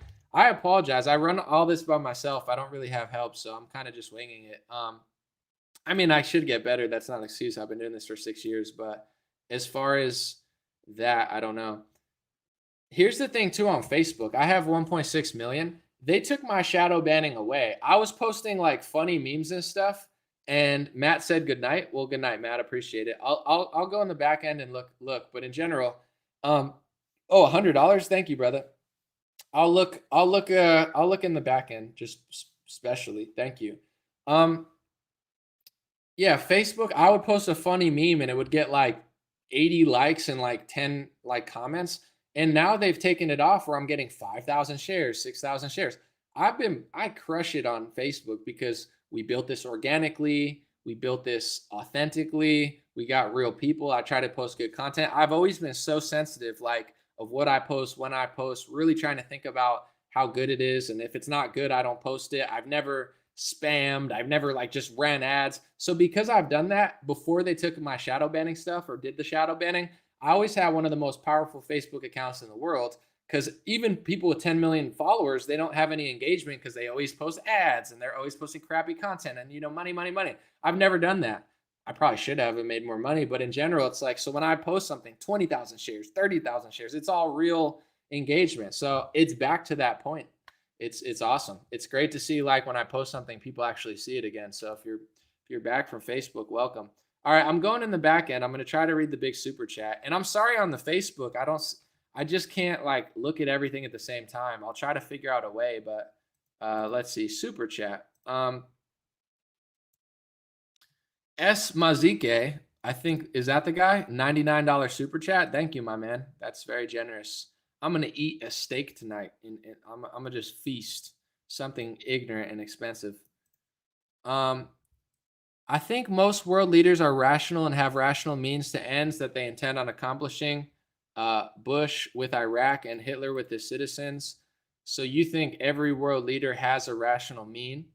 I mean, it's an interesting thought. You're more than welcome to think that, but I guess you could say that, maybe Bush really had good intentions, but I don't really know that I believe that, but I'm open to saying that they did. To me, I think Bush was working for other people. I don't think he was like doing it for us or anything, but interesting points are made. Like, I was listening to Owen Benjamin's stream yesterday because I wanted to see what he thought about Kanye or Ye reading his tweets. And he was like, the banking system is so in power that even when it seems like they're doing like, what if they did all this because this was going to collapse and they didn't want to tell you? I would prefer transparency so I know what they were doing. But, I feel like anything's a possibility. I'll put it that way. But I think that Bush was kind of like working for other people, but maybe secretly Nancy Pelosi has my best interests at heart. Maybe she knows what she's doing. I don't think so, and I'm not saying you said that, but like there's people that I despise in politics. I'd be willing to consider it though. Someone said I disagree with the guy who sent the super chat. Well, everyone's allowed to disagree or agree. Here's a couple drinks on me. I'm instantly unsubbing from news people who call Ye crazy, and I'm down to basically you and Eliza Schaefer. Yeah, I mean, I appreciate it. Sorry, I'm trying to take it off the screen, but it's the easy thing to do. Michael Jordan was crazy competitive. Michael Jackson was crazy amazing and lived a crazy life. Ye has been crazy successful, is crazy loose, and is crazy unpolitically correct, and I think is at a point in his life where he just doesn't have his family, so he doesn't really care. Like he's a Christian, I believe, that loves his family, and they've taken his family from him, or it didn't work out to not play the victim. It's like unfortunately, it's not working out at the moment, and now he has to pay child support, which kind of sucks. But I think he's going scorched earth because he just doesn't care. I don't think he's like losing his mind. I just think he doesn't care. For example, like if they took everything from me, think about this. If they took my Facebook, my YouTube, all my money, all my resources, everything I've ever worked for, things I've designed and created, I would not let them add hate to my heart. I wouldn't let them change me. But you're damn right. I'm gonna switch it up a little bit. You know what I'm saying? I'll probably go scorched earth too in some sense. Like like analytically, like yeah, I'm not gonna try to change who I am. But you take everything from me. I mean, I would have a hard time believing that wouldn't change my feelings a little bit as a human being. Like I might hop on BitChute and Rumble, and I might do some reports that I wouldn't have done before or something. I don't really know, but it's, when everything, he compared it to American History X, where he said, if you've ever watched that movie, it's a great movie. One of the few I've actually seen. The guy puts the guy's face on the curb and he bites the curb, and they step on his head and just destroy his jaw. It's brutal. But it's like, he says, that's me. Like, you guys took everything from me. I have nothing. And then you put my mouth on the curb and snap on my head. He's like, so what? I have nothing to lose. He has nothing to lose. He doesn't care. He's like, you've taken everything and more and curb stomp me. So, that's his reverse curb stomp. He's like, let me do everything that I think is going to tick you off, everything I'm not supposed to do, everything I'm not supposed to say, and I'm going to do it, and I'm still going to say it in the name of love. And that's what he's doing. Let me take every symbol, everything, every person, and say I'm doing it in a loving manner. I don't think he's crazy. I think he's yay, So you don't have to like it, but I think the people saying he needs help. Here's my thing. If he needs help, you really think that? Okay.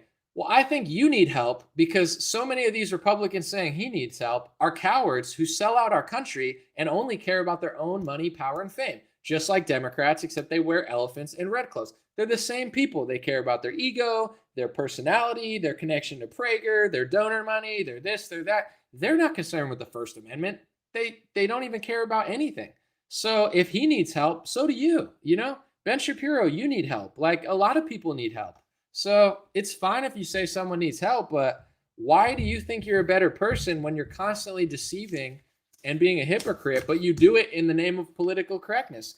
It's the same as the left acts like they're so not racist because they say everything nice. I probably have I'll just go out on the record and say I do have more Black supporters and more Hispanic supporters than 99.9% of people in this world, because I have not tens of millions, but millions of followers across all platforms. I got hundreds of thousands of Black people that like my show. I don't need to pander. I tell the truth. I keep it raw, and people know I love them if they're good people. That's just how it is.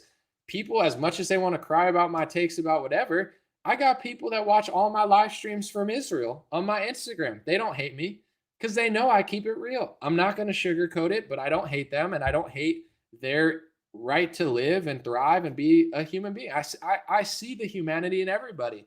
I love music, culture. You might not like Israel, but Hava Nagila is a banger.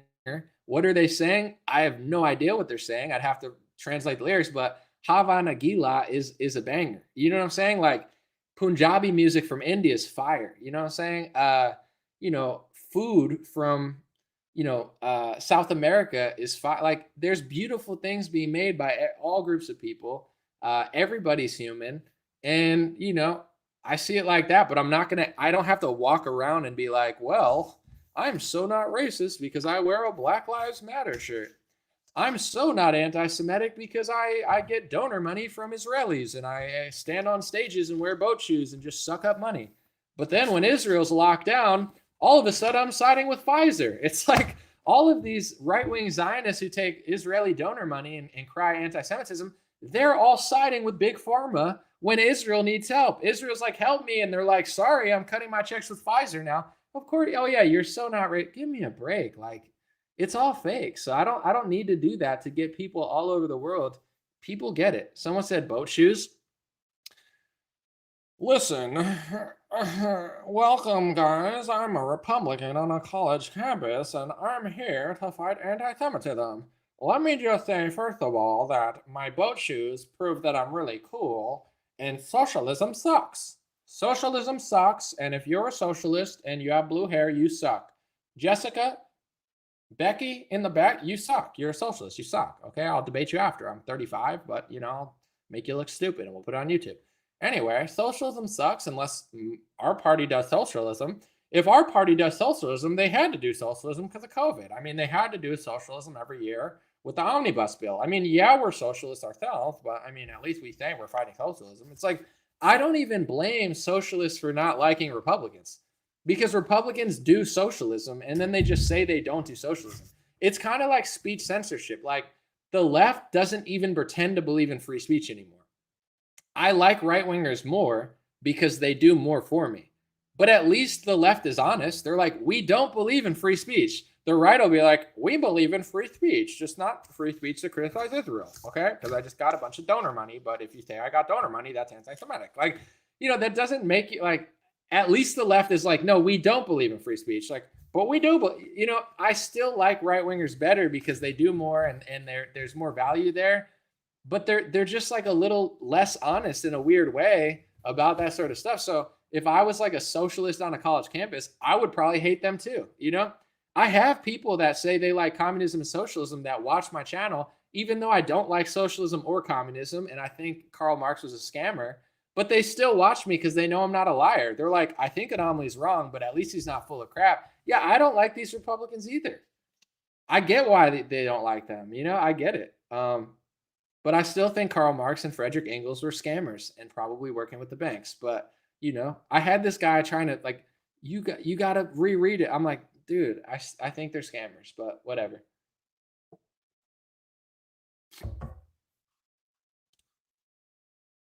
Let's see. Someone said Jordan is our friend. He's just wrong on this point. You talking about Jordan Peterson? I've never met him. He's wrong on a lot of points. I'm not trying to like, he's the best at certain things. I think like, I'm not going to sit here and act like, oh my God, like it's like with like Michael Jackson or something. Like you still got to admit like Thriller's fire. Jackson 5 is fire. I'm not going to trust you if you act like that's not a fire album. But anyway, with Peterson, it's like, he's the best in a few categories. Like he's one of the best at debating feminists. He's one of the best at talking about opportunity versus outcome. He's like GOAT level at that. I think there's a reason he's so big. I'm not taking that away from him. I think he's like the GOAT in those two categories. With that being said, he's wrong about like 30 things. I don't consider him like even that smart. I think he's like a mess. And I don't say that to be, he's wrong about the Second Amendment. He's wrong about Twitter trolls. He argues with anonymous accounts, so he wants them banned. Just stop arguing with them. And if you notice, if you're right about stuff, they're not always going to bother you all the time. You're just like, he cries about accounts on Twitter and wants to censor him. So there's a few topics he's wrong about, but I'm not going to dunk on him the whole time. I don't think it's like, you don't want to take away what he's done, but I don't know, bro, learn the first 2 amendments, come to America, learn the Constitution. Like you can't cry about anonymous accounts and act like they need to be stopped. Like, dude, you just got to close your Twitter account. I don't even like a lot of anonymous accounts, but like, it's my fault. When I argue with anonymous accounts too much, it's for sure my fault. Like, I'm like, all right, I got to stop doing this. Someone said Fox News already covered the tweets. Well, then watch Fox News. I'm Sean Hannity. Welcome to Fox News. I wear a CIA pin, and that's what it is. You can watch Fox if you want. That's fine. I'm sure a lot more people are watching Fox than me. They have a way bigger network. Let's see. Never wanted to tweet, so yeah. I saw that Elon and like some crypto guy. First of all, there's a lot of crypto billionaires dying. It's really weird, but there was some crypto guy that was like, if there's not as much hate speech, more people would want to tweet. I don't know that that's necessarily true. I think in this world, some people like to listen and observe. I don't think everybody wants to tweet. It's like at a soccer game, not everybody wants to play. Some people probably would, but most people just want to watch. So their concept is like, we need to eliminate more hate speech and more people will, use Twitter and talk more. I don't think that's true at all because most people with small accounts with like no followers, you could tweet whatever you want and you're not going to get that much backlash. And if you have a small account, you could still get a lot of backlash or a lot of good lash if you respond to bigger accounts. That's like the little, not hack, but social hack to getting more followers. If you have a small account, go to, an account that has a lot of followers, respond to their tweet quickly and say something of value that other people like.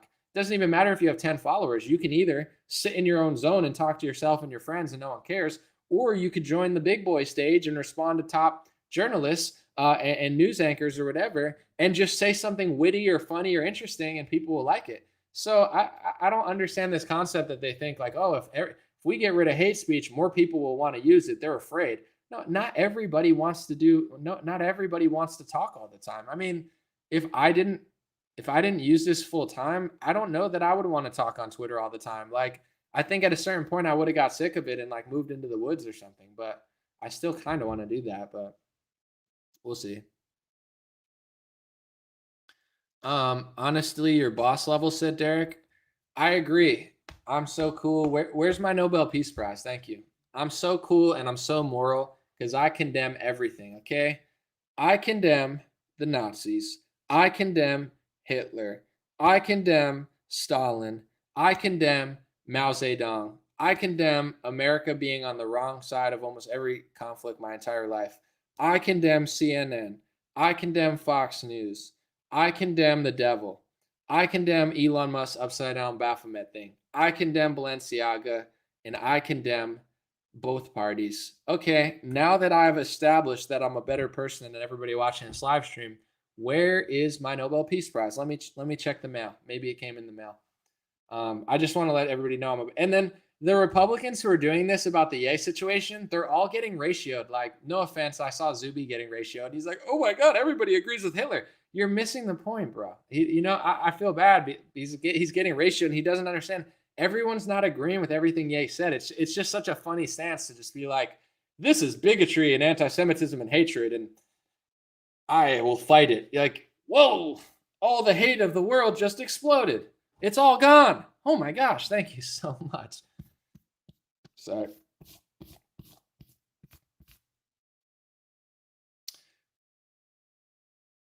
Would I be down to go interview the handsome truth? He did. Hold on. Would I be down to interview the handsome truth? He did a banner thing and the laser thing. I don't know. I'd have to look him up. I've never heard of him. Oh, do I want to interview that guy? Probably not really at this part. I don't even interview that many people, so that would probably, people would probably hate that, but maybe one day I'll sit him down with Ye and Roseanne Barr and a few other people, and we could do a whole round table, and then I could just get completely canceled. Someone said lame. I don't really do that many interviews anyway. It's not like I have people on my show every day. So is that like the first interview I want to do? Not really. I'll check out the stuff though. I'm only familiar with like the public stunts that they do. To be honest, even with Ye, it's like I do want to chat, but really like I kind of want to see where it's going. I'll check out his stuff, but I mean, I've interviewed probably like actually interviewed maybe like 2 people in the last 3 years. So it's not something I do that much. I'll check it out. Someone said it's too hot for me. It's just, I don't really interview that many people. So I could lie and say I want to, but is that the first interview I want to do? And I haven't really interviewed anyone in the last like 2 years. Not really, but I'll check out more of the stuff. I only know the public stunts that everybody's seen. And when it comes to Ye too, it's like, I want to see what happens over the next couple months, like where he's really going with this. Because on one hand, I see what he's doing. I'm not going to condemn like, oh my gosh, like he can do what he wants, but I'm, Milo, Nick, running for president, like where I thought maybe he could run as a Republican, but after yesterday, there's no way the Republican Party is going to want to let him in. Maybe he could get in it anyway. I don't know. I still kind of hope he runs as a Republican, but I don't, I'm just curious. Like, I'm not part of his campaign, so I don't know what he's doing, but like, where do you really go after yesterday? I'm not saying he's done or anything. I'm just like, as a observer, like I'm watching his moves, like what's next, I'm just kind of trying to fall back. Someone said you work better alone. I like to chat with people sometimes, but I'm just being honest. I mean, people watch my channel. I have some people on every like couple weeks or every month to like talk about topics, but as far as like interviews, when's the last time I interviewed somebody? Maybe BJ Penn and Tito Ortiz, and then I interviewed Roseanne. I want to interview Kelly Slater, but I don't know if he wants to.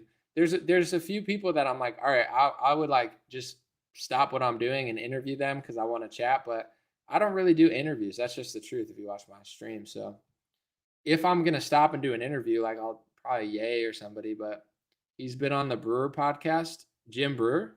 Is that true? I'll check it out. Someone said you interviewed Zuby. Not really. I mean, that was like 5 months ago, but I had him on to chat. That was when I was gonna do actual like podcasts, every other one.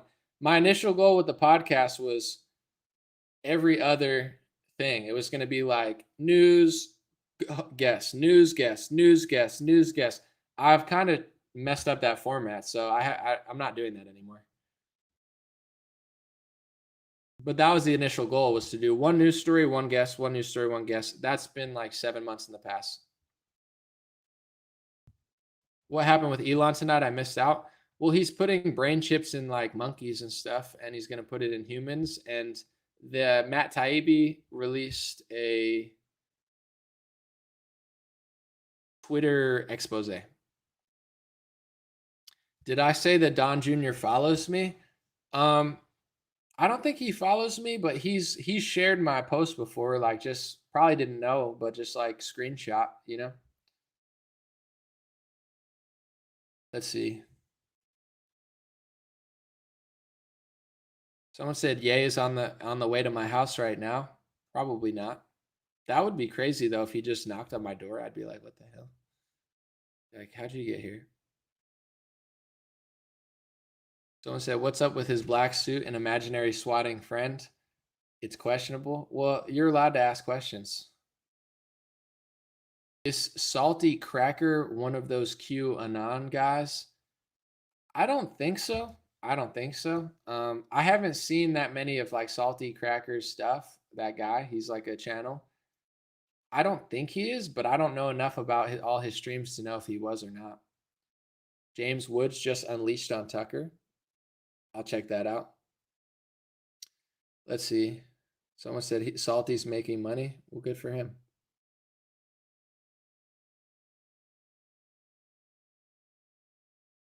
Someone said Elijah put out a fire tweet. He's lost respect for many who've caved like COVID. Well, I think Elijah, I'm not going to say Elijah's going scorched earth because I don't think Elijah is. Like, he's always been pretty edgy.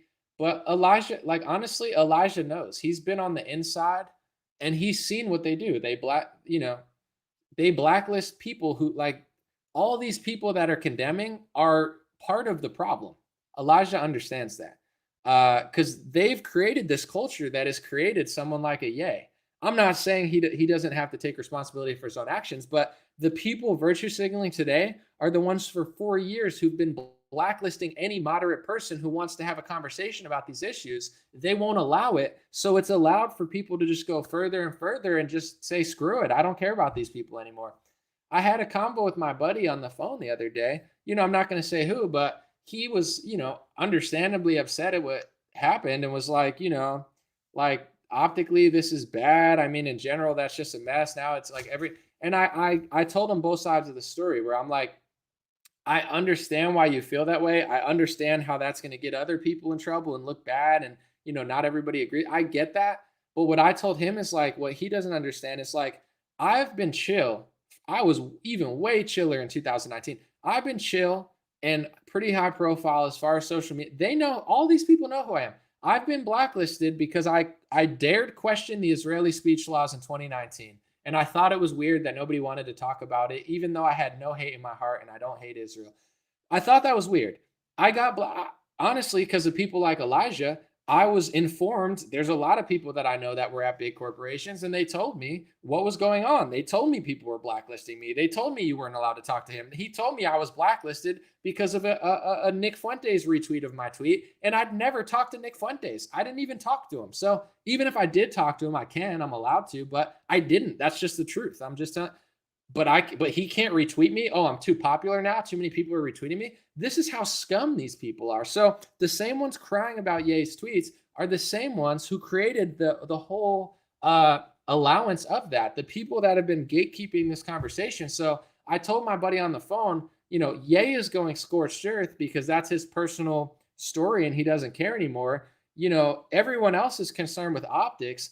I'm trying to explain. They don't get, a lot of people don't care about optics anymore. Oh, optics, so Ben Shapiro's bank account can grow. Optics. So, Charlie Kirk, optics, optics. So we can sell vaccines. Optics. So we can sign omnibus bills. Optics. So Ronna McDaniel can run the show. Optics. So Kevin McCarthy can sell the country out. Optics. So, oh yeah, like, what don't you get that it's been 4 years in the making that some people just don't care? I'm not saying everybody feels like yay or takes it to that level, but at what point do you realize that we don't care that Ben Shapiro is getting money while deceiving the American people? We don't care. So who's worse, the guy selling our country out and acting like he's high and mighty, or the guy who's saying everything that he believes, like, at least even if you agree with it or disagree with it, you know what he believes. He told you. I give people more respect, regardless of who they are.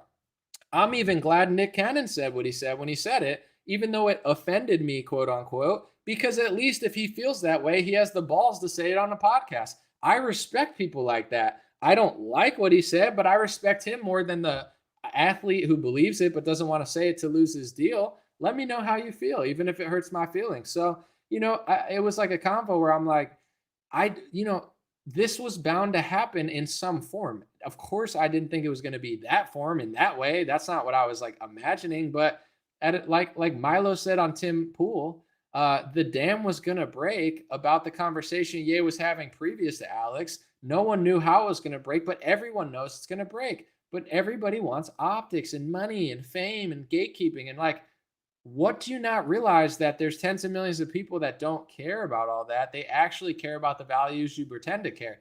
Like, yes, it's like it's like Trump or Biden. Like, well, if you like Trump, you're this person. It's like, you only have two options. You can't hate somebody for picking the better option, but some people just don't get that. They think it's like this game that everybody wants to play forever. And it's like, at a certain point, a lot of people don't want to play that game, but like, figure it out. I've been available, and I don't care if someone else does it, but I don't, sadly, it's like when Ye says I'm running for president, I wasn't going to, but I couldn't see anyone who would do it better. I feel the way about this conversation. Like, I would recommend people if I saw it, but I feel like I'm best equipped to have a conversation about the speech laws, about what I don't like about Ben Shapiro, about what I think he's doing wrong, about how to actually stop the hate and the tension, about how to stop violence. I think I'm not bragging, but I think I'm best equipped to have that debate or conversation with Shapiro or any of these people. But they don't want to have it. They just want to cry and lie and deceive and play politically correct and have safe spaces and pass speech laws and sit with the foreign minister and say they're so great and then make everybody else look bad. And behind the scenes, they've been blacklisting people for years. Now the blacklist is all in public and they're still crying. So, I told my friend, I'm like, from my perspective, I don't see it the way you see it because I've already been blacklisted for 4 years for no reason. So I don't necessarily care that Trump is getting blacklisted. I have his back, but I'm almost glad it's happening on a bit. Oh, well, Trump had a dinner. He shouldn't have had a dinner. Oh, you guys are that petty now. I don't even like Trump, but I have his back harder than his biggest supporters. Isn't that weird? I don't even like Trump anymore. I don't even trust him, but I have his back on a speech principle. Oh, well, how could he be president if he has a dinner with Kanye West or Ye? How could he have dinner? Like, this is the Republican Party, you pathetic sellouts, you McCarthy, Ronna McDaniel, like lame Shapiro, Prager losers. Like, oh, Trump can't even have dinner with Ye, but Trump had dinner with Bill Gates. You didn't say anything. Trump hung out with Epstein. Nobody cares. Trump met with Kim Jong-un. That's fine. Trump talks to Democrats because it's his job when he's president. Nobody cares. Oh, but Trump sat with Ye and Nick Fuente. Dude, the Republican Party are frauds. I've told people this for 3 years. Even your favorite influencers, they're all mostly not telling the truth. And now with this situation, it's all out in the open. You could see who's who. I'm sorry it had to be this way. I didn't hope it went down this way, but now that it did go down this way, the dam broke, unfortunately, in the craziest way possible. But it was always going to break in some form because you guys are lying. You guys are covering up speech laws. Like, that's not cool. So it is what it is, Optics. People don't care about optics anymore, bro. I mean, that's like next level, It's like, oh, I believe in free speech. I want to push limits. Well, that's how you do it. That's definitely like the craziest way to do it. But it almost seems like historic in a weird way. Someone said, "Don't besmirch yourself with Tim Pool. He's dirty." Well, I think his beanie's dirty because he wears it too much. So, this is where I'm at with Tim. I don't trust him enough to go there. I don't want to go there anymore. I'm not going there. So I get that he does his podcast there and he's probably not going to budge. But if Tim and Puke or Luke, whatever his name is, if they want to have a conversation about the speech laws and their bad logic about groups and individuals, if they want to have that conversation, I'll have it, but I'm not going to their dirty beanie bunker. It looks like it's smelly and they all like don't wash their clothes. I know I'm one to tell. I have like stuff all over myself, but whatever. If they want to have a conversation on Zoom, I don't trust them enough to go to the middle of nowhere with a bunch of little weasels. So I'm over the idea of being in the middle of nowhere with those two, dirty beanie butt babies. So in general, if they want to chat and have a debate or convo, I'm willing to have it about that. But I don't want to go there and read news headlines like, "Oh my God, Hunter Biden, holy, Tim's gonna curse. Oh my gosh, civil war. Oh my God." I'm not interested in him screaming over me and lying and reading stupid headlines that don't matter. Like, that's all Tim cares about, his bank account. He doesn't want to like give any real message. It's like money, money, money, headline, headline, headline. Like, I'm giving money to people. I'm so nice. I'm so nice. Yeah, you can't buy everything, Tim. And I accepted his apology because I didn't care how it came. I appreciate that he admitted that they screwed me over.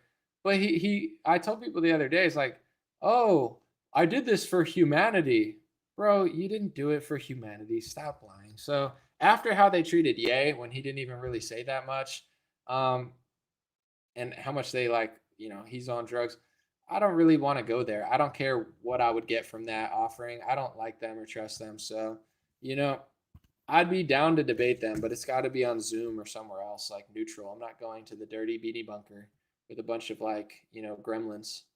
The goblin bunker where they all look like gremlins and goblins and like Luke looks like he's a Breaking Bad heroin addict extra. You know what I'm saying? He could be like 55 or 12 and he's like, "Kanye's on drugs." I mean, geez, he's got to be on drugs. Like, bro, my friend sent me like a video and he's like, "Damn, Luke aged terribly." He literally saw the A interview and he's like, "Yo, Luke aged really terribly." And I'm like, "Yeah, I know. That's why it's crazy that he's saying other people are on drugs, because I don't know if he doesn't work out or take care of himself, but it's kind of rude to say somebody else is on drugs because they walk out on you, but you look like a meth head."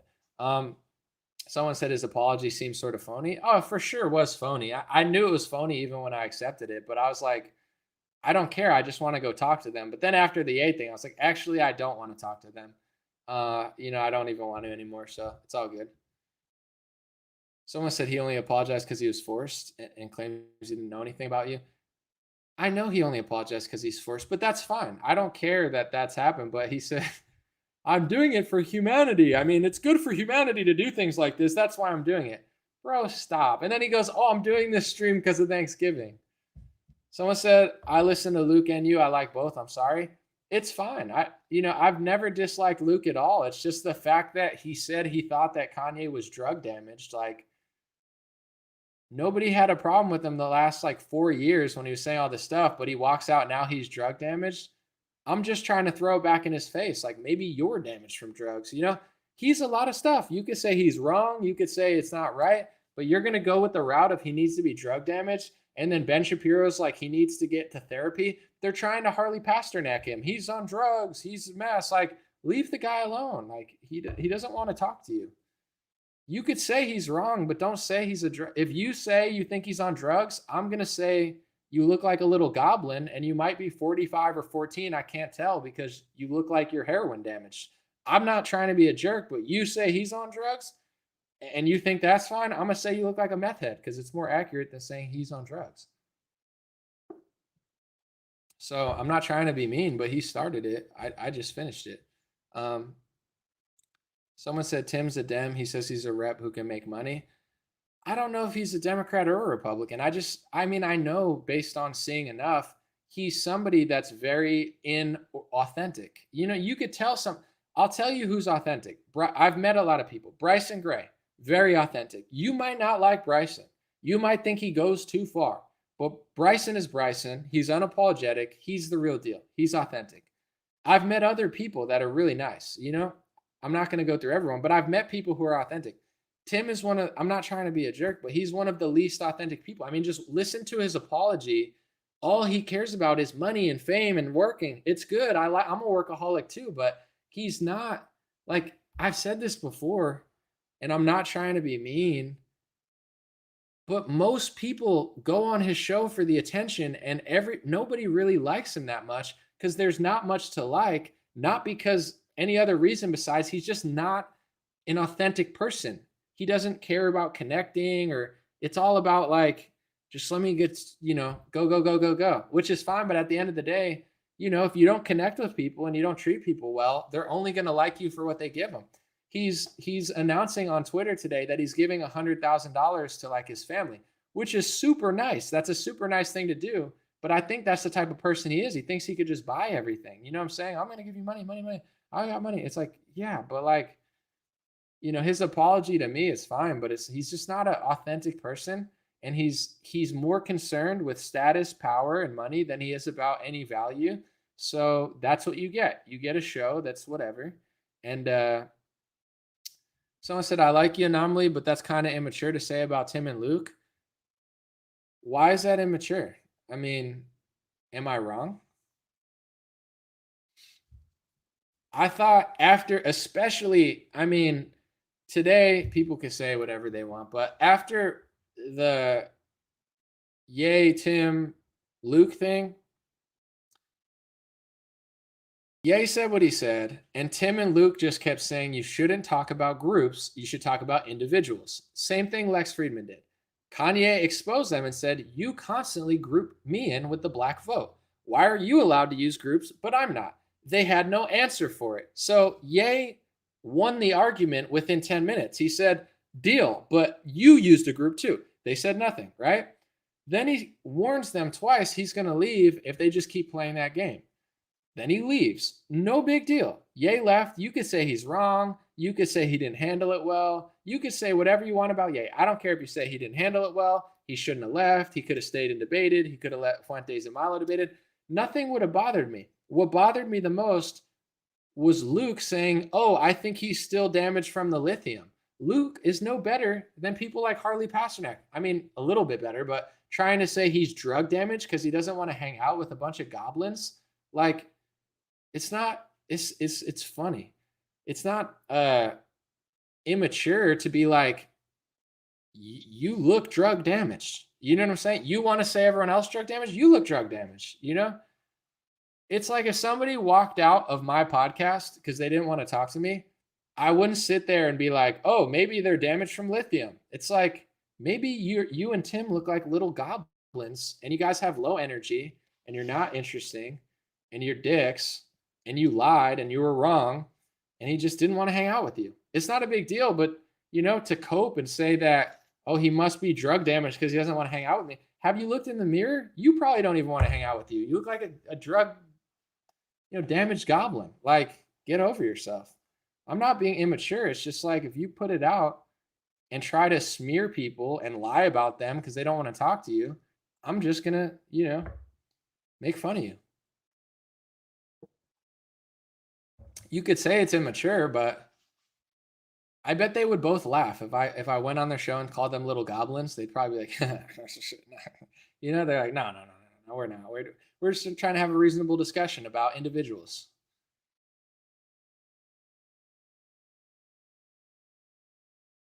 All right, read a few more. Someone said, you have good energy. It's a reciprocal experience. It's been 4 years now. I've been trying to have this conversation. And then when someone brings it up in a chill manner, I don't know where Ye was going with all this, but I personally believe he probably wouldn't have even done the antics he did yesterday if one of 7 people gave him a real conversation. It's like he lost everybody before he even said anything. Shapiro blacklisted him. He goes here. They set him up. They go here. He's a hypocrite. He goes here. I think he's just like, whatever. I'm going to just go way too far. And I'm over it. But who knows? Maybe he would have went there anyway. Someone said Tim plays with skateboard finger toys. It's fine. Play with the skateboard finger toys. It's no big deal. Do I do this every day between 8 and 10? No, I do it at random times. Sorry. Would I interview Bill Maher? I mean, I wouldn't like jump to be like, oh, I really want to talk to him, but I would like to. I would more like to like question him, like have a debate on some stuff because I find I find Bill Maher kind of in some ways he's like one of the realer Democrats, but in other ways I feel like he's just trying to play the card of real to funnel people to the Democratic Party. So I wouldn't like jump to do it like I would be my favorite thing, but I would like to have a conversation with him as like if it made sense. Because what I noticed about Bill Maher is I listened to him on Joe Rogan, and it in somehow it made me like him less because he was more likable. Let me explain myself.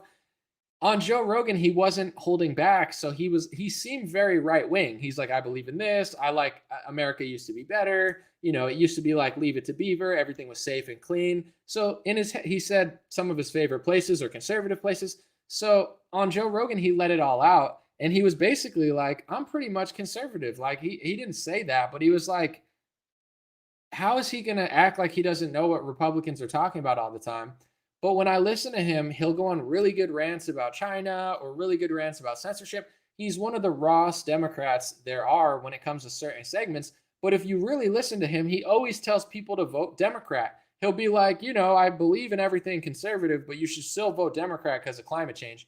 So I'm not saying he's the worst person in the world, but it seems like, unlike even Elon, who I don't really fully trust, but he says, I'm voting Republican this year. Bill Maher always says, vote Democrat, vote Democrat. He doesn't believe in any of the things they're doing, but he still wants you to vote for them.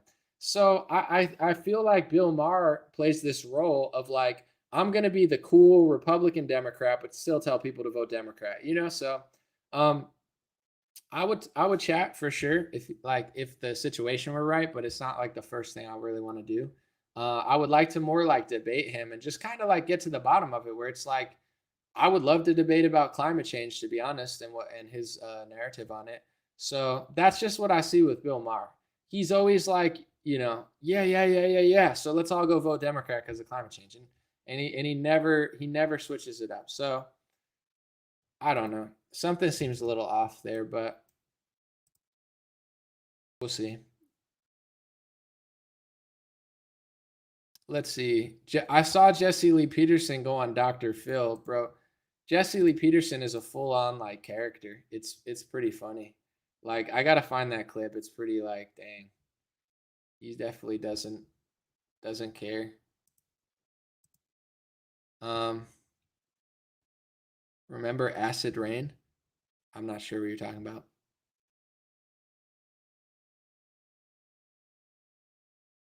JLP said he'd put Ye in the hot seat. I mean, dude, that would be a funny conversation. Jesse Lee Peterson and Ye. Dude, that might happen. I was just thinking today, I'm like, who's gonna want to interview Ye after like yesterday? And I didn't even think of Jesse Lee Peterson. For sure, Jesse would interview Ye. He does not care. That dude has 0 F's given, I bet he would sit down with Ye and be like, so Ye, why you hate the Jews? I could just see Jesse Lee being like, why you hate the Jews? And then Kanye would be like, I love everyone, man. I love the Zionists. I love them. And then Jesse would be like, oh, like, well, what about white people? Should they have more babies? That's a terrible Jesse Lee impression. I got to work on my Jesse impression. I used to have a good Jesse Lee impression. It slipped by me. It's been too long. Patrick Bet David. Yeah, I would love if he invited me on his podcast. He seems pretty even keeled.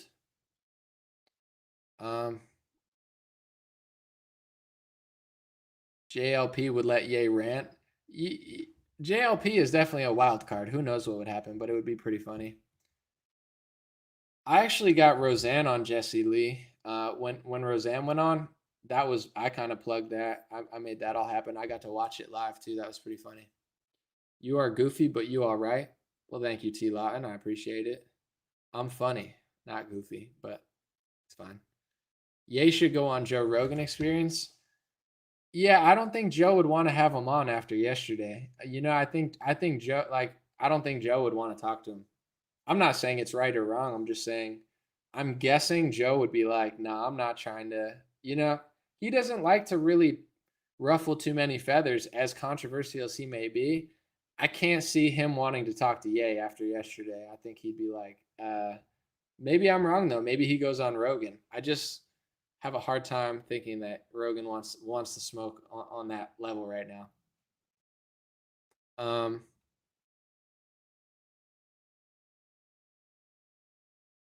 Someone said, if you do not love all, you love none. Jesse Lee Peterson voice.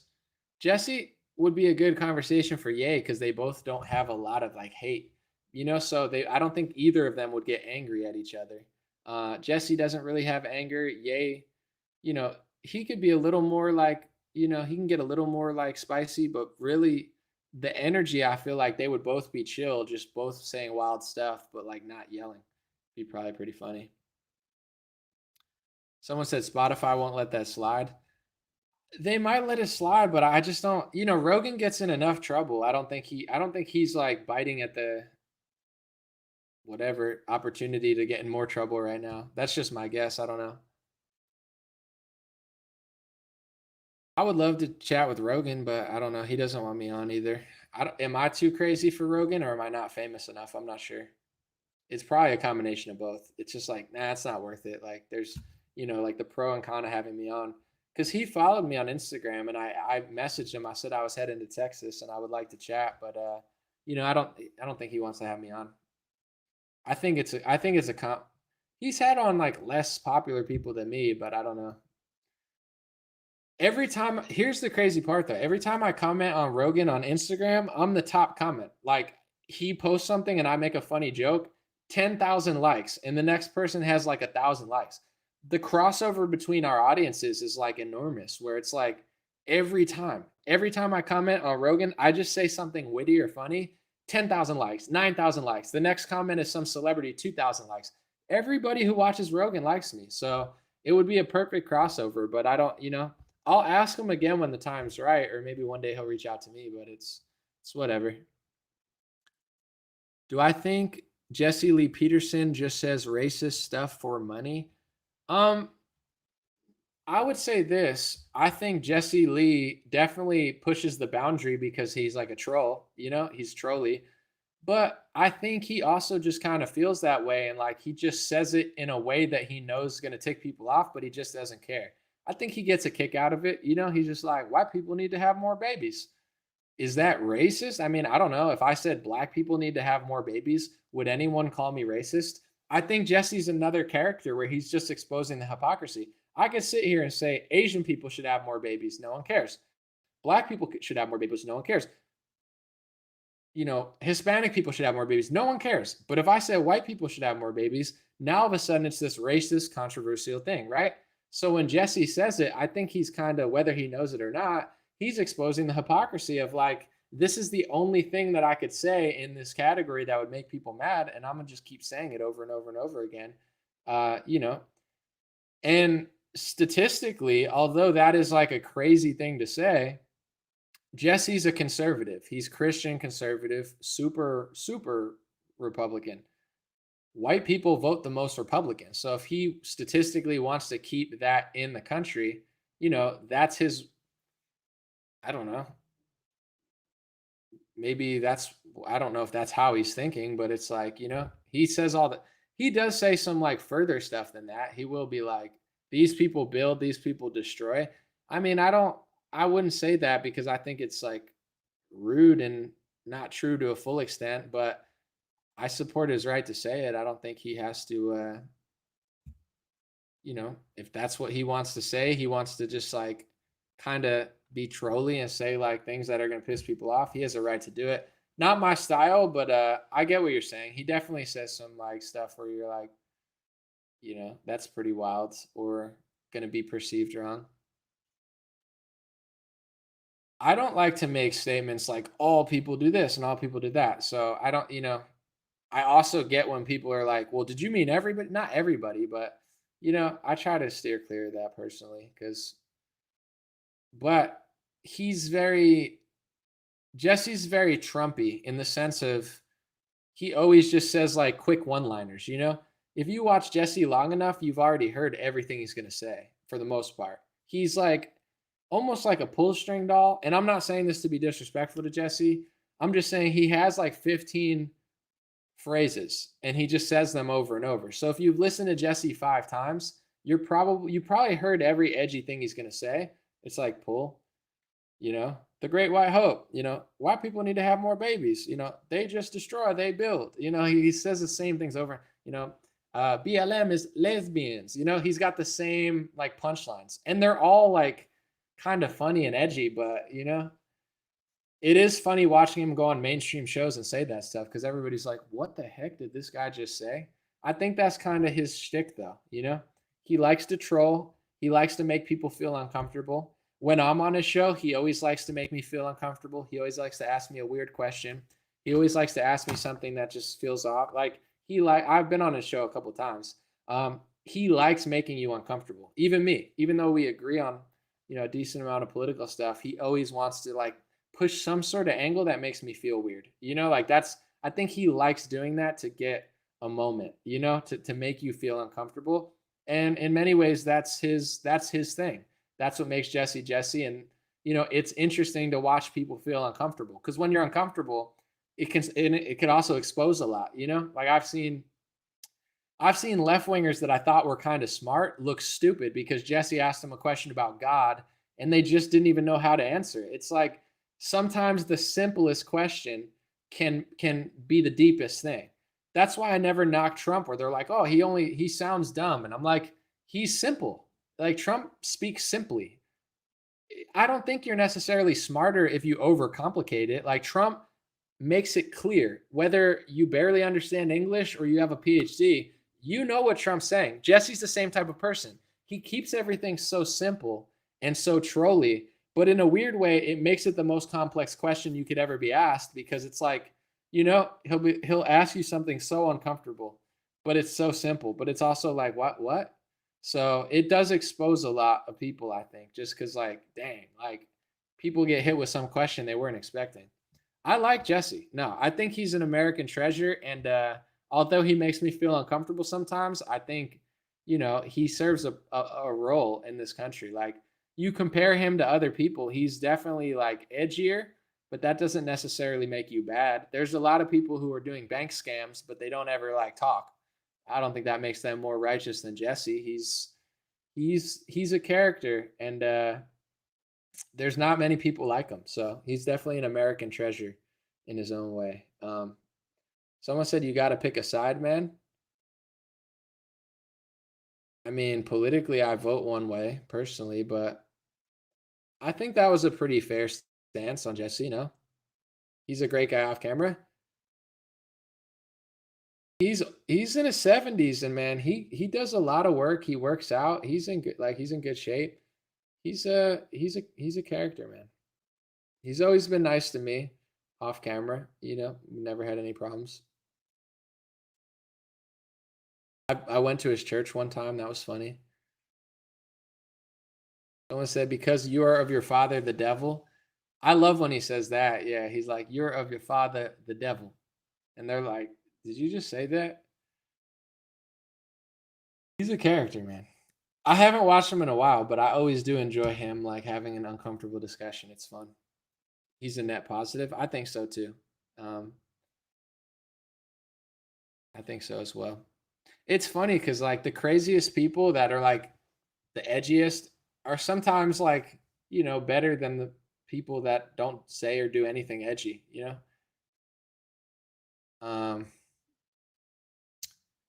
Let's see. Oh yeah, he says Satan is your daddy. Satan is your daddy. I love watching him talk to like a gay pastor or something. It's so funny. This is what happens in long form podcasts. You get to the truth. It takes time to develop a rapport and then get the energy to get comfortable unless you're a fake person. That's definitely true. I think like long form podcasts, damn, I've been here for 2 hours, too long. I didn't even realize it, but it's harder to be fake when you have to talk for 2 hours. It's a lot easier to be like, I'm Kamala Harris and I condemn Donald Trump and I condemn anti-Semitism and I condemn racism and I condemn xenophobia and I condemn Republicans, and I condemn war, except I start them sometimes with my friends. I condemn, and then I laugh like a jack-o'-lantern. And she never said anything offensive because it's all scripted.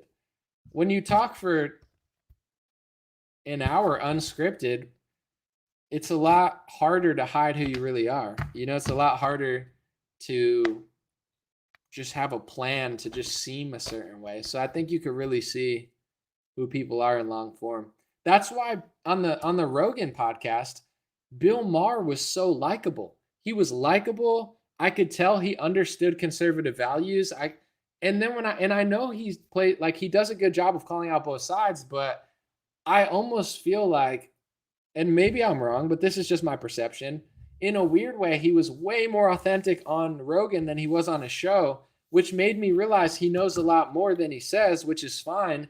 But I think when you're a Democrat and you're tied into those people, even though you know they're messing up, you just kind of keep going along for the ride because it's easier. So it's like, oh, I'm a Democrat, yeah, but I'll still vote that way. Like, how could you know all the things that he knows and still want to vote Democrat? Like, I know someone who likes his show, who is a lifelong Democrat, who voted Republican because they're like, yeah, if 99 out of 100 of my values are now, abolished from the left and only on the right, I guess I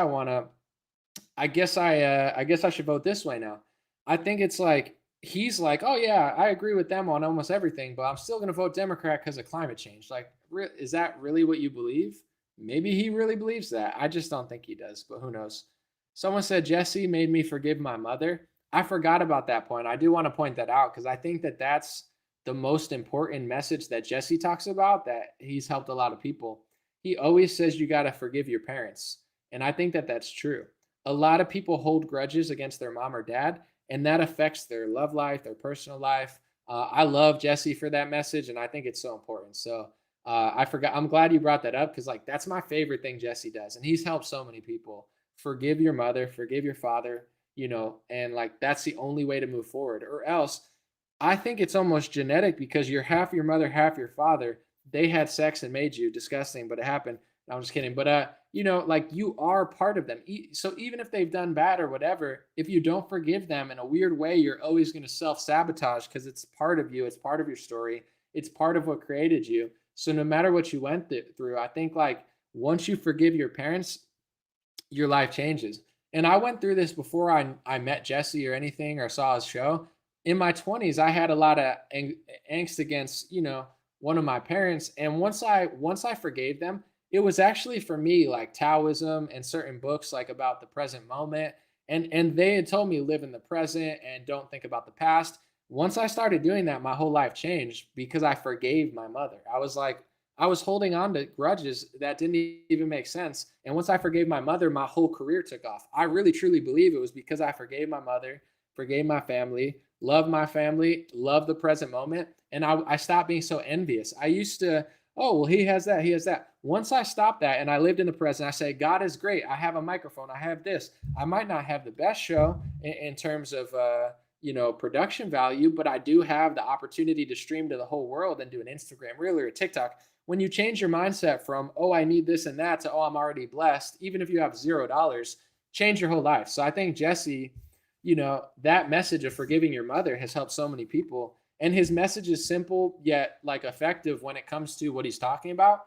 And I think Jesse's the type of person where words don't bother him. So he triggers other people. Like, if you get triggered by what he's saying, even if you disagree with it, a lot of times it says more about you, not necessarily because he's right about all his internal opinions about other stuff, but it is like a trigger. I bring up Bryson because I just know him better than some people. He doesn't care if you call him the N-word. Some would say that that's messed up and he's an Uncle Tom, or, there's a word for everything. But Bryson is so confident and he's so strong that he's not going to look at a Twitter user that calls him a name and be like, oh my God, I'm emotional now. If you can ignore that, that's where the power is. So Jesse and, Bryson, they're different people, but they're past the point of someone spoiling their attitude or day with a word. They've taken the power out of that word. They've taken the power out of it. And that's what I think is happening now with certain things. Like people don't want to take the power out of certain words because they use those words to trigger their emotions and use it as a, what they would consider advantage in their life, but we would consider a disadvantage in your life. You can't just like shield and get emotional and then I'm going to put things on a football field and I'm going to wear shirts and I'm going to be annoying and everybody's going to like me because I'm acting this way. That doesn't solve racial tension. Not for the Black community, not for the Jewish community, not for white people, not for anything. Regardless of your art, that doesn't work. BLM does that. And right wingers do that with anti-Semitism. I'm not saying this because I want people to hate people. I'm saying this because I don't want people to hate people. If I hated people, I'd just tell you. At this point, I don't even care like what people think about me. With that being said, I don't hate people because of their race or religion. I really don't. I've met great Muslims. I've met great Jews. I've met great Christians. I've met great left wingers. I think they're screwing up politically, but I still am friends with people who would vote for Bernie Sanders again. And I would sit with them and laugh about them and be like, yo, how are you going to vote for him again? But I still like them and I trust them because they're good people. With that being said, if I really hated something, I'd tell you. I don't. I don't feel that way. I just don't think this works. And Shapiro doesn't want to hear it. Prager doesn't want to hear it. I'm not going to crap on all TPSA because honestly, they have me on some of their shows and I like a lot of their employees. I like a lot of Daily Wire and Prager employees. I'm just saying as like at the top, don't talk to him. They got to stop that. I'm not trying to bulldoze through this stuff because I'm so hateful. I'll make some mean jokes about Luke because I think it's funny because he said Kanye was drugged up or Ye's drugged up. But I'm doing this because it doesn't work. I don't want tension to go up. You think it's fun for me to have Jews and Christians all pissed off or whatever like that? You think that's like fun for me? I want people to get hurt or someone to hate each other. That's not fun for me. It's fun for me to play pickleball with a bunch of people of all races and not give a crap about race. That's fun. It's fun being at a music event where everybody's different cultures and communities and politics and no one cares because we're all here to have a good. That's fun. It's fun to be on a cruise and no one cares. Like on a cruise, no one cares what race you are or gender you are. Like it doesn't. I mean, gender obviously plays some role, but you get what I'm saying. It doesn't matter. That's fun. It's not fun to get pissed. It's not fun to watch the TV push propaganda. It's not fun, for people to start hating people. Like that's not fun for me. So I don't want that. But it's like whenever a tragedy happens, it blows up in your face. Well, you did it. You did it. You did it. But the core of it's never addressed. When it comes to shooters, I don't know how many of them are on pharmacy pills, but I can guarantee you it's not 0%. And I would assume it's above 50%. I don't know, but half the country's on pills. So I would guess more than half of shooters are on pills. I'm not saying that's a correlation, but it's like we want to take away the amendment. Can we study how many people are being manipulated by, legal pharmacy drugs? Because maybe that's the problem, but nobody wants to get to that argument. They just want to take your gun away. Nobody wants to look at crime in the cities. They just want to blame a certain group. It's like, okay, we can play these fake games. The left wants to play the fake games on crime. The left wants to play the fake games on the border. The left wants to play the fake games on guns. The left wants to play the fake games on speech. The right wants to play the fake games when it comes to certain speech rules. I'm tired. I'm not bulldozing through this because I'm a hateful person. I'm bulldozing through it because it doesn't work. It doesn't work. How the ADL and Ben Shapiro wants to eliminate anti-Semitism, it doesn't work. It's not the solution. It's the problem. It's part of the problem. Everybody should be accountable, but you're not helping. It doesn't work. Let's see. Someone said more than half the country is on pills. Some pills are good, but a lot of pills are unnecessary, but they don't tell you that because it's like pill, pill, pill. It sucks because I'm not a doctor, but at the same time, like I got to find one that actually cares. So many of them are like, do this, take this pill, take this. Like, is that really good for me? Or are you just going through the motions? Are you paid by pharma? I don't know what they're doing. Someone said, people forget that mankind was divided by language as a punishment because we united against God. Interesting. I mean, things were like, this is my personal take. we don't need to all be exactly the same to get along. And I think this is why left-wing media is like the biggest problem at this point, is because they're constantly dividing everyone. But if everybody got together, like real diversity means everybody can do their own thing. Even in a perfect world, like everybody's not going to be the same.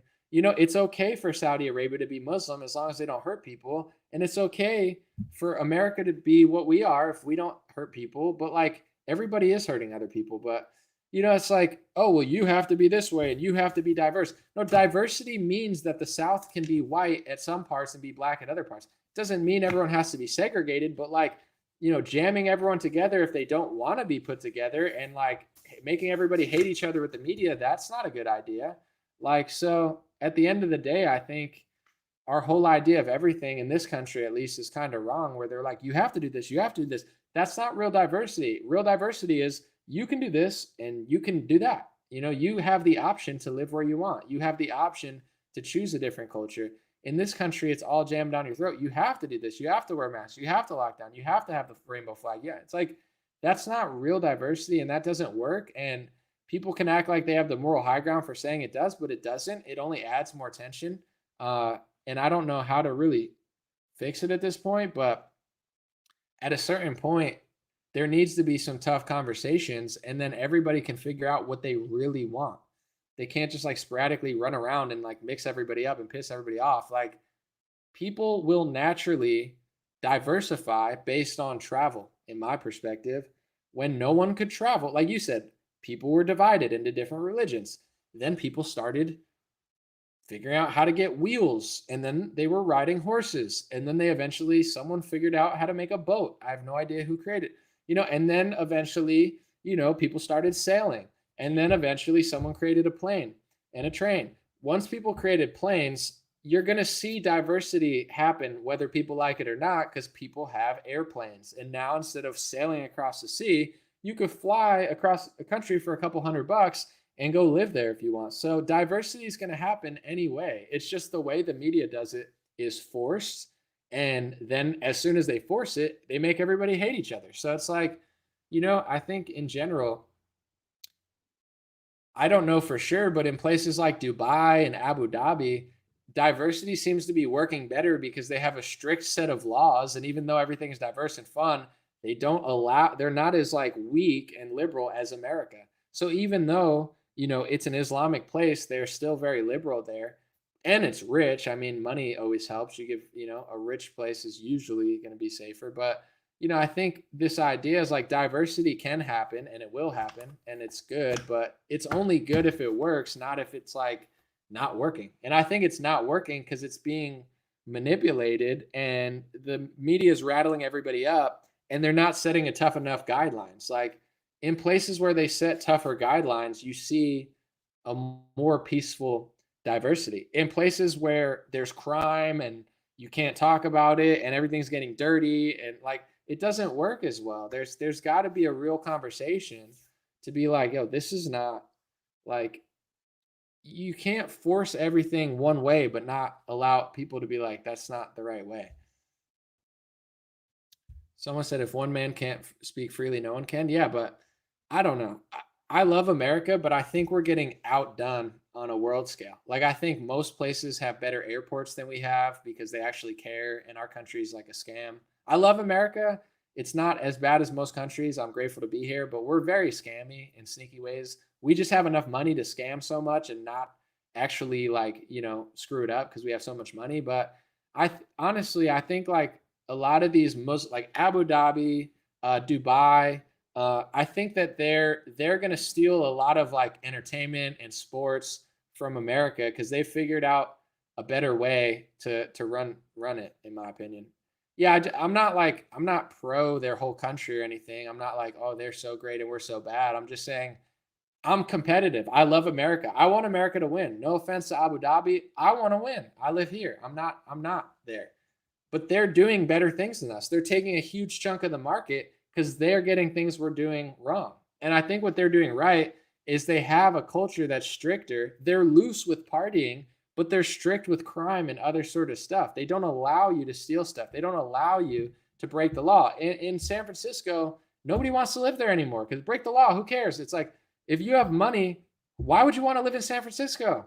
If you're a multimillionaire, no one wants to be in San Francisco except for these tech losers. They'd rather live in Dubai or somewhere else. Like, it's not a desirable place anymore. It should be, but it's not. So, I think we need to reevaluate what we're doing in this country and find out there's other ways to do, international diversity. It's happening in Dubai, but it's just not as sloppy and stupid and liberal and fake and everything's got to be this way. Like, dude, we're getting crushed. Someone said all democratic cities are dumps. Most of them are at this point, and they don't know how to fix it, and they're going to take the rest of the country down with them if they don't figure it out.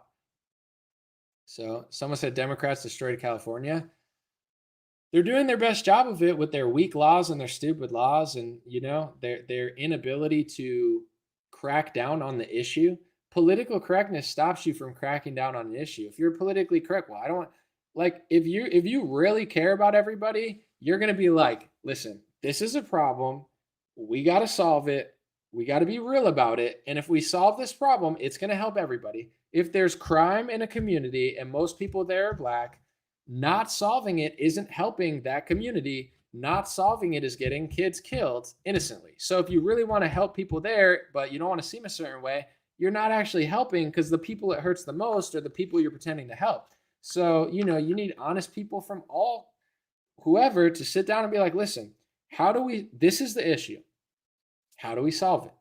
But in San Francisco, they're more concerned about how many gay parades are they going to have in June than the fact that it's an unlivable hellhole at this point, that, people are pooping on the streets. That doesn't matter to them because they're so politically correct. Well, yeah, who cares if people are pooping on the streets? How gay is it though? That's their priorities are all screwed up. And in these Muslim countries, they're like, we're not gay. And in fact, we're going to focus on crime, and we're going to make crime so illegal, anybody who commits crime or theft is going to regret it. That's what they do. That's why it's better. You think, I don't believe that they're better than us for any other reason besides they've created a community. I mean, it's also wealthy, but San Francisco's not cheap. It's not poor. We probably have a bigger economy in California than Dubai, but what are we doing wrong? It's tough problems that no one wants to address.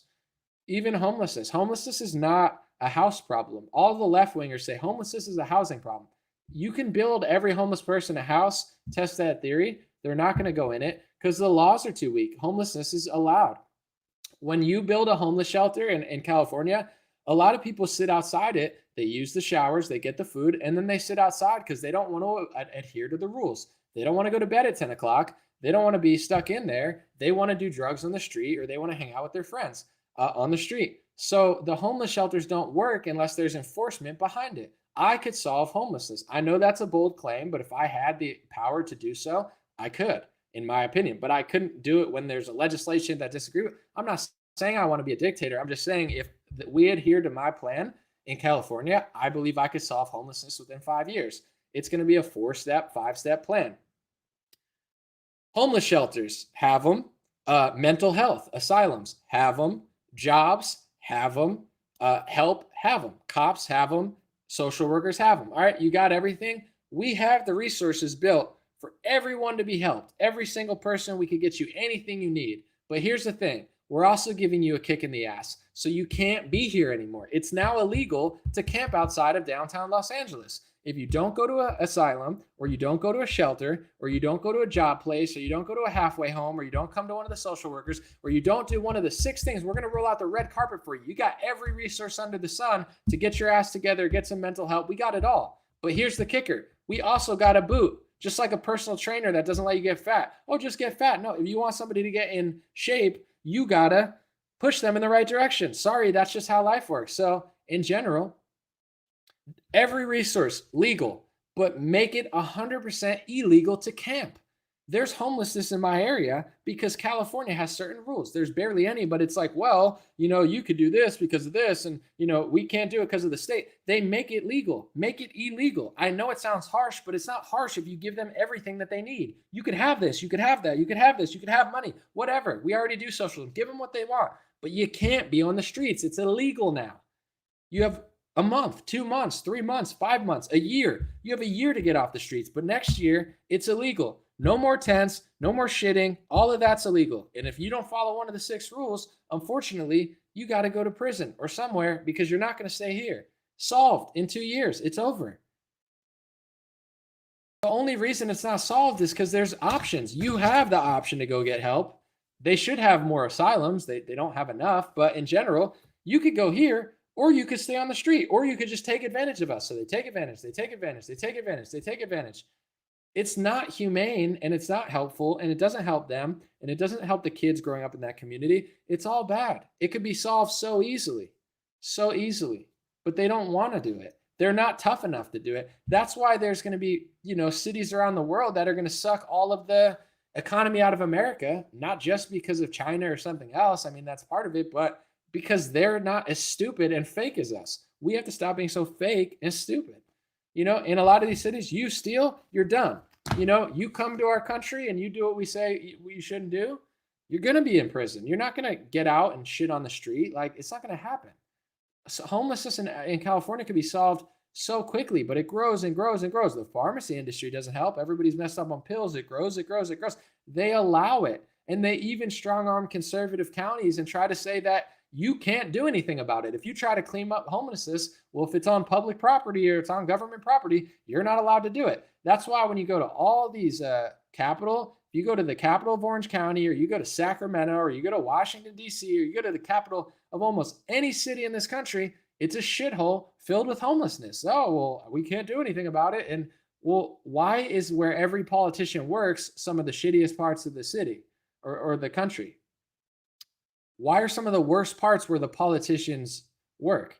Isn't that a little symbolic? All these politicians are trillions of dollars signing bills, making money, and right outside, there's homelessness all over the place. Some of the worst homelessness I've seen in my area is when I went to the city council to speak at a city council meeting. It's the worst place in the county, right outside where the politician, it's beautiful and encaved where the politicians stay, right outside, shithole. Alex Stein just did a video of Washington, D.C.